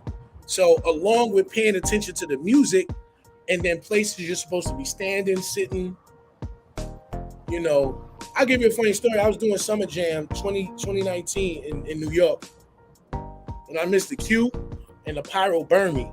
Crazy. Oh, what? Man. If you see, I went to Leaders, and like the outfit I wore, Diego gave it to me. And I wore it. And we came out on Cardi's set. It was, funny thing is we walked to the stage with Colin Kaepernick, and Billy Ray Cyrus was next to me, and I'm walking on stage, and I remember Cardi's DJ. Me and Cardi's DJ is super cool. He was like, "Yo, bro, you know the pyro, when Cardi comes back out, that's when it's gonna go." I was so in the moment because I'm from New York. I'm in Summer Jam. It's lit. It's me, Cardi, Billy Ray Cyrus on stage. We killing it. So Cardi come back. The whole back of my outfit torched up. Oh my gosh. Just like that. You gotta, it's not easy being a tour DJ, but I'm used to it now. But you gotta remember cues, and you know, even with Teyana, Teyana like Janet Jackson, you know what I'm saying? So like, she'll look at you and you're supposed to know that cue right there. If you don't, you're gonna hear about it. You know what I'm saying? Is that the craziest thing that's ever happened to you? Like on tour? Outfit burning up. Nas's outfit burning up at the VMAs. What? Yeah, his outfit started smoking. Man. So if you remember the 2019 VMAs, our performance, like 10 seconds before this whole, because it's live, so you gotta remember it's live. So the prompter was rising, and the back of his outfit was smoking, and I'm standing behind him. I'm like, bro, you on fire. And they had to put it out. And if you notice, the front of his costume doesn't light up because it had like an electrical error, and it was on his body. And to see him nervous because he's on fire and we're like trying to put him out. Yeah. That might be one. That's not the craziest, but that was crazy, man. That was crazy. That's definitely crazy. That was crazy, you know. So, Legendary, man, what's going on, man? I just got one. I got one question for you, man. So I know different DJs, like you said before, a lot of DJs got to put on their own show before the main act come out. You know what I mean? But I know with artists like Lil Nas or even Teyana Taylor, them fan bases can be real diverse. You ever looked at a crowd and you just didn't know what to play, like you just couldn't read them? That's a real good question. So the first day of tour is always probably the scariest because you don't know who's coming. Mm-hmm. And so when Teyana's tour started when did we start? On top of November of 21. Our first show was in San Fran, and Teyana has a specific fan base, and then she has other people that fill in after that. So for me, how I stay safe is I do songs that are call and repeat songs. So I usually start off with trips in the end, stuff that they can sing along to, and that I can just tell them to sing the verse for me. So with DJing, it's like cooking. You got to try a little bit of this. If it works, keep going. If it doesn't, get out of that, try something else. But this is where you got to really become a quarterback. So I've never had a problem with that, only because I pick music that pretty much everybody is going to know. I wouldn't do something that is specific to one genre. I'd say, all right, everybody knows this song, kind of like Rough Riders Anthem. Everybody knows what to do when that comes on. So I stick to doing, I might load up. So what I do is before a tour, I usually practice a lot. I usually go over to Matt's studio. I usually come to Chicago before I rehearse. And this is what you got to do too. You got to rehearse with yourself first before you even join their rehearsal. So I usually sit in Chicago for about 30 days, and I just sit in the studio for like 12 hours figuring out routine sets, what's going to work. And then I invite people in, and I'm like, what you think of this? And, we critique it and stuff, and then I have a solid set, and then the only thing you can do after that is try it. And usually 98% of the time, everything works. And there are instances where, like, Philly was a tough crowd, man, on that tour. Philly has always been a tough city. Like, they gotta love you first before they give it up. And I experienced, like, I'll give you another story. I was on tour with Danny when she first started. And this is when All I Know was popping. Oh, and, okay, yeah. We did a show in Philly, man, and like I heard 3 claps. Like, I mean, we were so hurt. We got to the airport, like, yo, man, you got your feelings still? I was like, yeah, let's get on the plane, get out of here, man. So yeah, but it usually, I mean, you can look on my Instagram. I pretty much post every tour date that I do, so you can see what the crowd's reaction was. You can see where it was the most lit. You know, I think New York, when we did New York, I went crazy because I was home, and then my brother was there, my wife was there, and you can't let their home down. And then Chicago, I brought DJ No CK. If you know about No CK, I think she's one of the most. I'm taking my time and critiquing her career in certain ways because I think she has something great to offer the world as far as when it comes down to DJing. She's from Chicago. She's a native. And I brought her out on the Chicago Teyana show. And this is what I told her when she got on stage. I was like, tonight is not about me. Tonight is about you and you establishing yourself, who you going to be. So what I told No CK, I was like, you control me tonight. So I'm just going to have the mic and you control the tempo of the music. And if you see how she tore that down, I was like, this is going to establish you as being ready to be a tour DJ. You know what I'm saying? I'm also, if somebody is hungry, I'm willing to give somebody the opportunity like I was given the opportunities, and I just like to pass it down. Yeah. And I'm really into female DJs because they don't get the look that they're supposed to get. So I'm really, really into supporting all female DJs. Like in Detroit, you got Mother Mars, you know what I'm saying? You got Maya the Papaya, you know. I could keep going. You know, some of my favorite DJs, low key, are female DJs, you know. But No CK is the number one right now. If y'all should really, really tune into her, man. She got something special. Absolutely, yeah, definitely. That's amazing. Gotta shout out the women out here. Y'all can ask 1,000 questions today because I don't have to be anywhere till 3:00. So y'all keep going, man. That's good. That's good. And we appreciate your time. You know, it's good that you're comfortable with us. We like creative content because that's what makes our show. We have a lot of listeners that happen to be entrepreneurs, up and coming artists, radio broadcasters, and podcasters. So anything that you can drop us when it comes to gems or tips, by all means, that's what we're here for. I want to get into podcasting. I haven't I'm not I come from an era of having to focus primarily on the talent because the talent has gotten me to where I've gone. So when the internet hit and social media hit, I was kind of like, I just want to focus.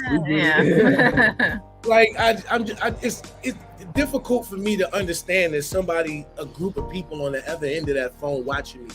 I'm so used to like real human interaction that sometimes it's difficult for me to like even when I'm in the house recording this and I'm trying to like get hype, I'm looking at a wall. So I don't necessarily feel the energy. So I kind of got to create my own headspace where I understand that the people viewing this that are gonna view it. So I haven't gotten into that world. I hired somebody for that, man. And if anyone wants to help me with it, I'm open to it. But I'm just not social media savvy. Like, I don't know how to chase an algorithm. I that's not me. I'm really based on talent. Because at the end of the day, you don't have that. You can have all the gift wrap and you can have the box look good, but there is a time you're gonna have to show somebody what you can do. And if you're not able to do that, that is going to be the end of your career right there. Because if Beyonce calls you and she wants you on that stage, the one thing about these celebrities is that they expect a level of excellence when you're out there. Right. You have to fit into their world. So it's not about you. It's about what they need you for. So that's what rehearsal is for. And if you're not prepared for that, man, somebody will tap you on your shoulder and give you your last check. Okay. Oh wow! Yeah. Won't be an argument. Won't be anything. I've seen people get kicked out of major with too much to say, too much opinion. You know what I'm saying? These are the creators, man. You're adding on to their vision. Yeah. And this is what they have you there for. So kind of like, I find my place to talk to them and say, maybe we should try this after this song. But I always remember that it's the artist show. Oh yeah, 100%. And then usually when you do that, they'd be like, what you want to do, Beware? And I'd be like, rest for 10 minutes, outfit change, I got it. Come back, it's still going to be cooking on stage. You're going to come back out to a hot crowd. So it's also about, a lot of people aren't good at communicating or they're not social enough. and they're not listeners. So, with being a DJ is more so the business side of it. You really got to be prepared to be on those stages, and you're dealing with multiple personalities. So these dancers might do this, the artists might do this, and we get into our scuffles backstage. You know what I'm saying? I ain't about to say it's but for the most part, man, everybody is back there trying to give their all on stage, especially if they care about the artist. We're all trying to go out there and make sure we give the audience a very memorable show. And I take pride in that, because when I talk about me on stage, this is why I keep getting the phone calls, because we don't miss. Oof. There you go. Definitely. We don't miss. I'm guaranteed. I'm sorry. What advice would you have for somebody that, wants to be a DJ and they want to get into that world, but they don't really know where to start? You gotta love music first. People are gonna tell if you're just doing it to make some money, or they're gonna be like, yo, he does that. That's what he does. And a lot of people look at the financial part of it and they lose, because you're gonna make the check. But when you gel with another artist, y'all in the studio doing this together. Yeah, that's hot right there. So when we do this on stage, I'm gonna drop it out and you do this. You know what I'm saying? So I would say it's not a business. Tour DJing is not a business you can jump into. What happened for me was I stayed consistent when I got to LA. So when I got here with my ex-girlfriend, we just decided, like, every day we're gonna be outside and we're gonna try to bump into people we need to bump into, make the calls we need to make. And I promise you, if you are giving 10,000 hours to your craft, something good will happen. And what happened for me is I ran into the top promoter out here, which was Sincere Show.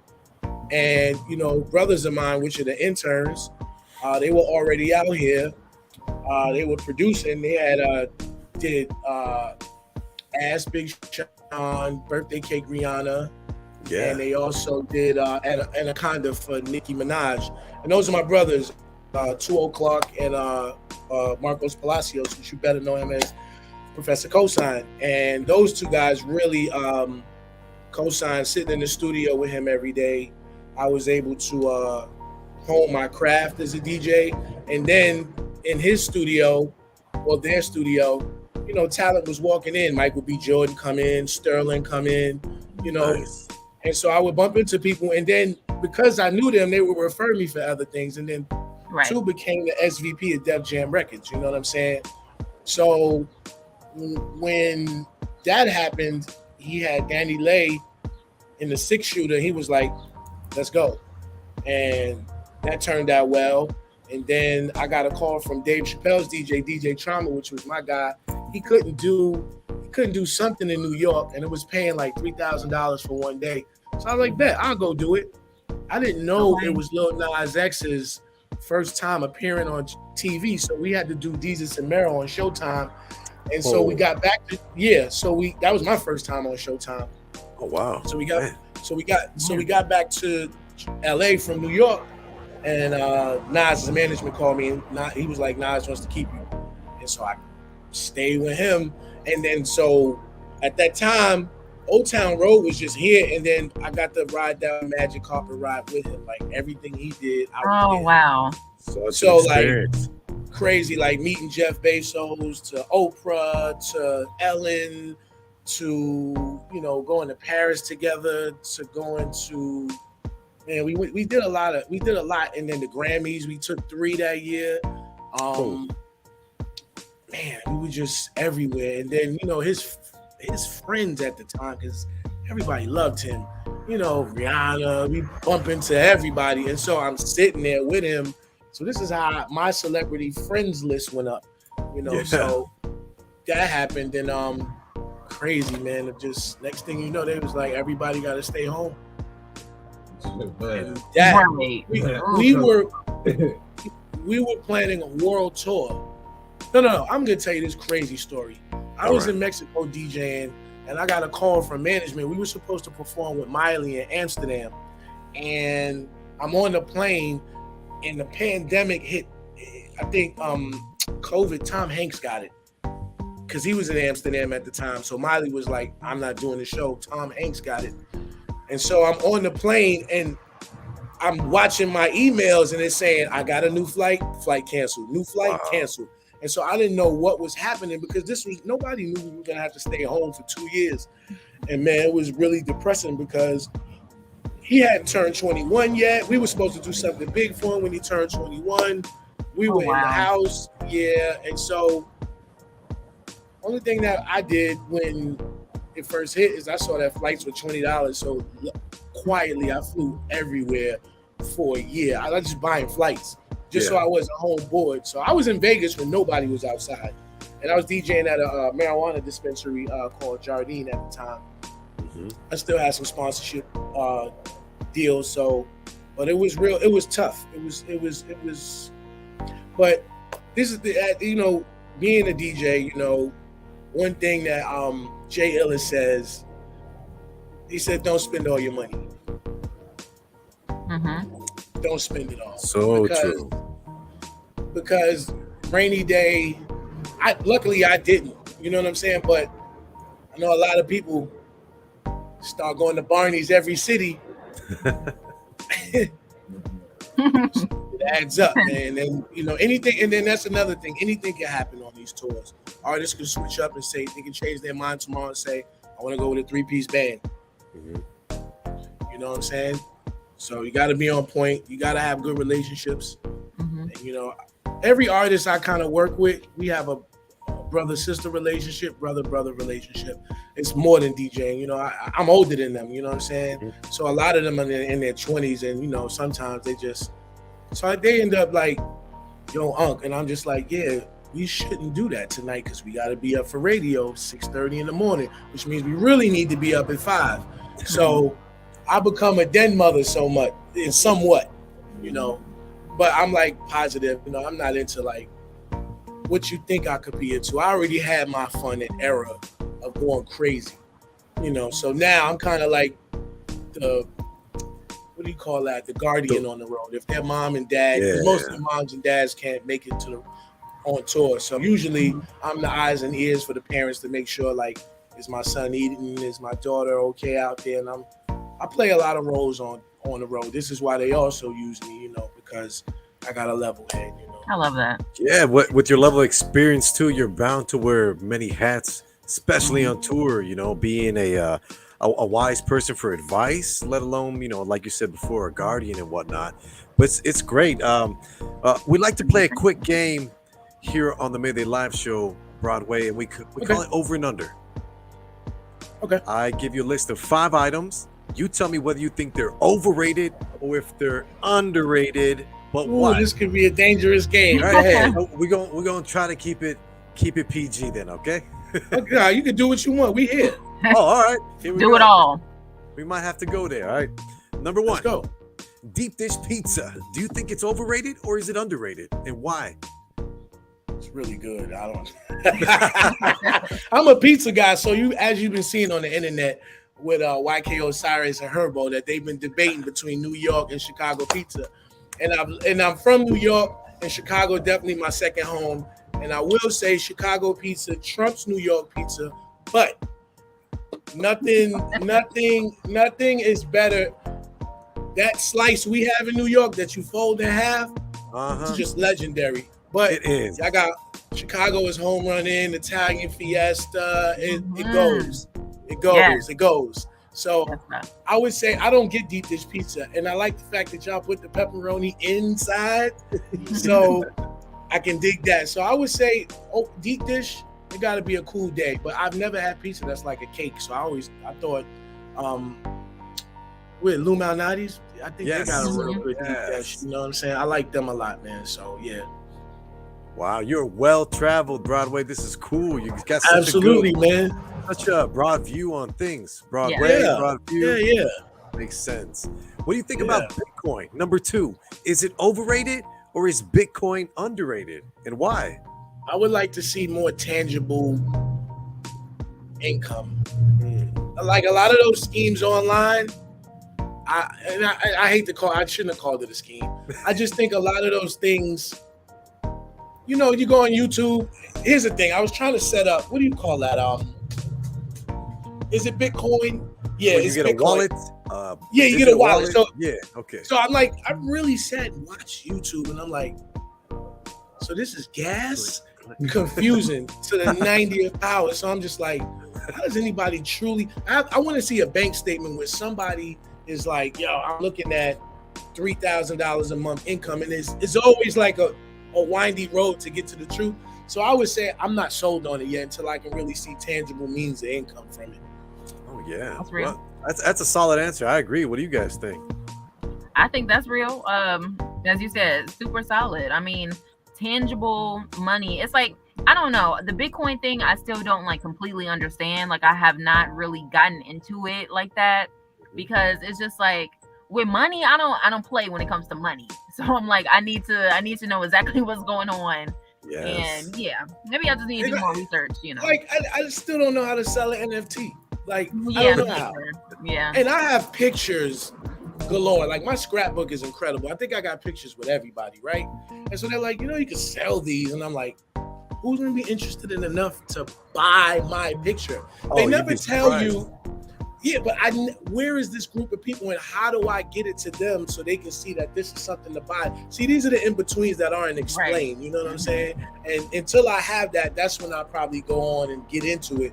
But when people just like, you can make $10,000 from the house, and I'm just like, if that was true, everybody would do it. Okay. Yep.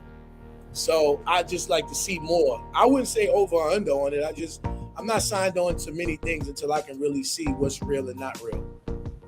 I feel that. Yeah. Mm-hmm. Yeah. Absolutely. Number 3, fitness gyms. The place where people go. Planet Fitness, LA Fitness, what have you. Are fitness gyms overrated or are they underrated? I think they're underrated, especially the ones in LA, because if you go to ones in LA, you're gonna bump into who you need to bump into. See, the good thing about LA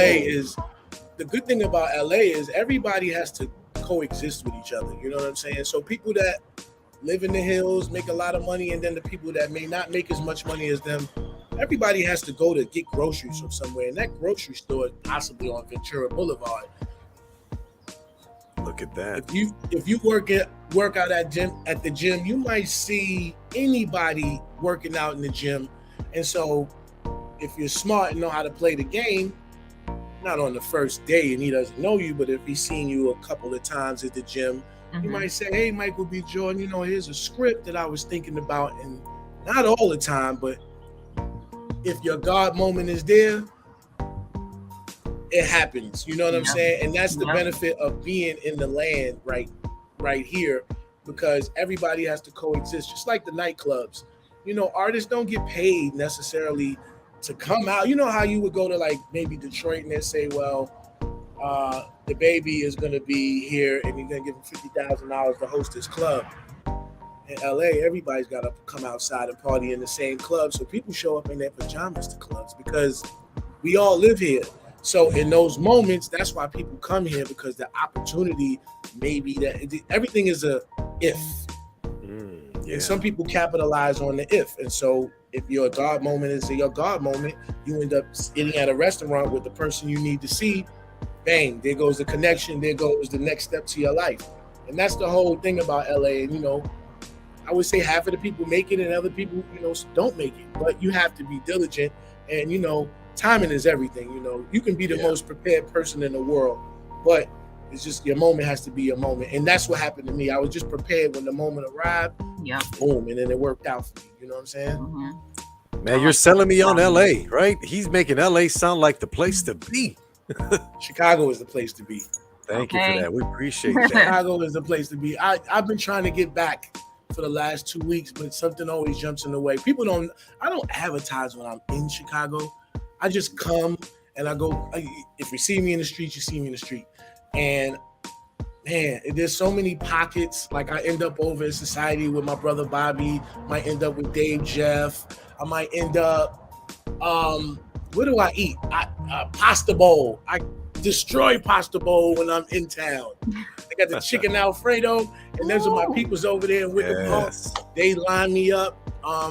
You might catch me over at Soul House with Anthony. Okay. His brother works there, so I'm in town.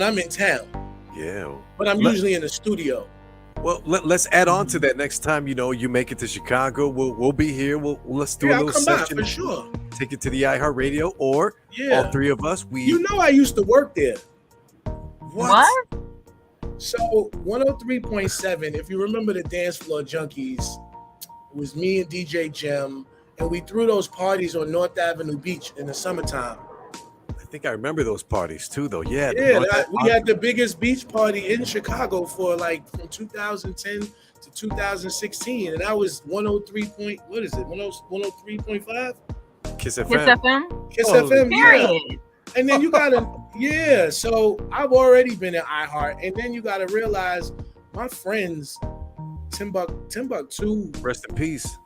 I used to always be up there, and then Leon Rogers is my man. Oh, he's still here? Yeah, that's my man. And then you got Nina Chantel that worked there, at the time. Lovely, so sweet. I've been in that building all my existence in Chicago. Wow. Everybody knows me in that building. I'm just not a loud person. I'm like incognito. I don't need cameras on me. Nah, you family though, bro. It's a reunion. When you come. Yeah, when I get in there, I've been all through the building, man. Like for years, man. I used to come to the morning show. If there's certain stories I can't tell you, but we used to be up there. And then what's downstairs? Was it Hula Hands? Hula Hands. What was it at the time? We used to go over to Hula Hands after the show. I remember that restaurant, but I don't think it's there anymore. Yeah, Hula Hands. I'm telling you my age, man. I'm telling you my age. But yeah, me and Leon used to kick it downstairs, man. We used to be up there. Listen, they taught me radio, and I had never been on radio. So, and Timbuktu did a lot. He would on Saturdays nobody knows this, but Tim would invite me upstairs, and he'd be working the boards. And he's like, "Yo, you got to learn this, man." And I would always be like, "Why?"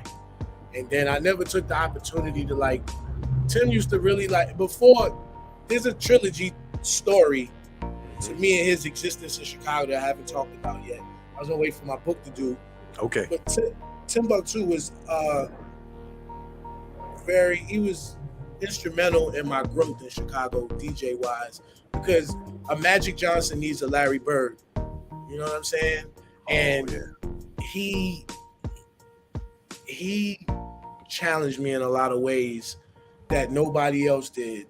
And we was just Magic and Bird for a lot of years, and we was against. And then one day we were just like, "Yo, man, I respect what you can do." And then next thing you know, we was super duper cool. And then the untimely, you know what I'm saying? And I feel like he was teaching me. He told me to come to LA, by the way. He told me he told me I had done everything I could do in Chicago. Oh wow. He was like, "You got to see if you can work. You can play in the NBA." Mm-hmm. He was like, "You got to see if you can really do this majorly." And I just put all my money together, and I did it. And he was right. Man, big shout out. I love that. Big shout out. Great story too. Yeah. Man. Yeah, you have such an impact, and the resonance is felt right here through the interview. But let's hit this list real quick. Go ahead, my bad. Yeah, no, you're perfectly fine. Number 4 on the list, strip clubs, the place where we make it rain. Is it overrated or is it underrated, Broadway? I've never been a strip club guy. I always got girls. So it's kind of like, I'm not a tease the fish guy. I'm not going to go there and then we can't get active. You know what I'm saying? Period. And spending money just to look at it. It's not like you give me a chicken dinner. I can't go when I spend money, I like to get something for it. Yeah. I don't like the window shopping either, bro. I don't want to window shop. You know, I rather I do that in the house with the girl, but strip clubs, I'll tell you a funny story, man. It's funny as hell, man. We was in Atlanta, Magic City. It was me, Danny, and her stylist, and we were in there one night. I was picking the dollars up off the floor. Oh no! Period. Isn't that like rule number 1? No. I was doing it with my feet. Hey, there you go. There you go. Because I didn't have any respect for it. I was just like, because I'm just sitting there like, she's gorgeous, but it's not mine. You know what I'm saying? So what could I do while I was here? And there was so much money. And you know how you put your feet together like that, make a nice pow, you do the nice pow, you sneeze, you go, hat you. I had like $327, man. Danny will tell you that story. It's true. Oh man, He'll tell you that. That's I could see that being a solid tweet. You know, man. $327.96 to the T. You know, You know what that works for? That's petty cash on tour. Yes. We're in the middle between Maryland and DC, and somebody needs Burger King. Blam. Boom. I can teach you ways to save money on tour. Like, people don't understand you can go broke on tour, or you can do the right thing on tour. And that's another part of the consultant. But yeah, they need to pay for that, for the discovery session. Absolutely. I know that. Last question on the list, and we'll leave off with this one too. It's been great to have you on the show as well. Last question on the list. Being like everyone else, is it overrated or is it underrated, Broadway? Be like everybody else? Yeah. Never be like anybody else. Thank you. Say that again. Never be like anybody else. You know, in a garden of flowers, if everybody is a daisy, how do you get seen? Somebody's got to be a white rose. Somebody's got to be a little rose. Because if not, then when it's decision time to pick one of those flowers, you got to pick out of 30. But if you're the individual flower, you're the only one like you. So if you're the only one like you, you'll get the job. So I always focus on being you, because I just don't like, where I'm from Harlem, we weren't raised to copy. We just weren't at all. And if you did, it was ridicule for that. You know what I'm saying? Yeah. And I was like, nah. That's why I do everything. This is my thing. You know, it's not like what he's doing. It's not what he's doing. I don't dress like anybody else. I don't sound like anybody else. And that's why it's easy to find Broadway, because there's not another Broadway. That's right. There you go. You know what I'm saying? So I would always say copying is over. Just don't do it. Yeah, period. You're right. Yeah. Period. Yeah, man. Yeah. And then Wow. Thank you so much. Of course. Sorry to interrupt, but thank you again. This has been interrupting. Chill. This has been a great discussion. This feels like Drink Champs. Jarrell, what do you think? It's been a great discussion for sure, man. For sure. Yeah. I talked to DJ. I DM'd EFN. We talk. Okay, that's really cool. Man. So that's really what's up. Is there any projects you want to mention besides the tour that's coming up with Teyana? Or I ain't gonna lie to you. There's a couple of things that showcase what I can do coming out. Like, we got Glass House Brands is a marijuana company. Okay. They have done a podcast I ended up on, but we're working together this year. I've done their festival, but now, the Catalina wine tasting, they have something like that for the investors. So I'll be DJing a little bit of that. But as far as like projects, I'm just doing Coffee on Broadway, and I'm gonna be at Soho House DJing when I'm not on tour as a resident. That happened last week. I'll be at the Soho House in Beverly Hills, the one in Malibu, and possibly the one DTLA. And I'm gonna do Coffee on Broadway there. So you know what I'm saying? That's about it. But other than that, my wife is just playing vacation. Like, I'm older now, so like what I was doing isn't what I'm doing now. Like, I'm actually going to Hawaii in about 2 weeks. I've been trying to go to Hawaii for a long time, and vacation without my computer, without, wow. I haven't gone, so I've gone everywhere, but it's always been work. So this year is going to be more based on like, enjoying life, because I lost a lot of people in the pandemic, friends, family, and I hadn't got to see them. And I'm trying to enjoy every moment, because we don't really know when our checkout date is. So this year I'm trying to get closer to friends and family. This is why I was trying to come to Chicago, man, because when I'm there, I feel like that's family.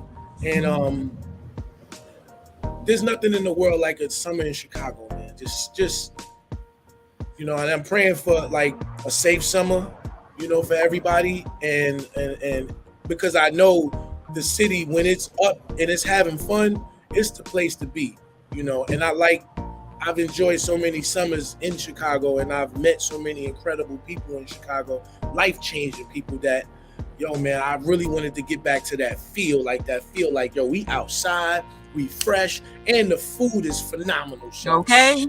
That's what I love about the city, man. You know, more than anything else. So I'm really hoping the city could get back to the love part, you know what I'm saying, where people outside showing love. In the hood, out the hood, in the suburbs, you name it.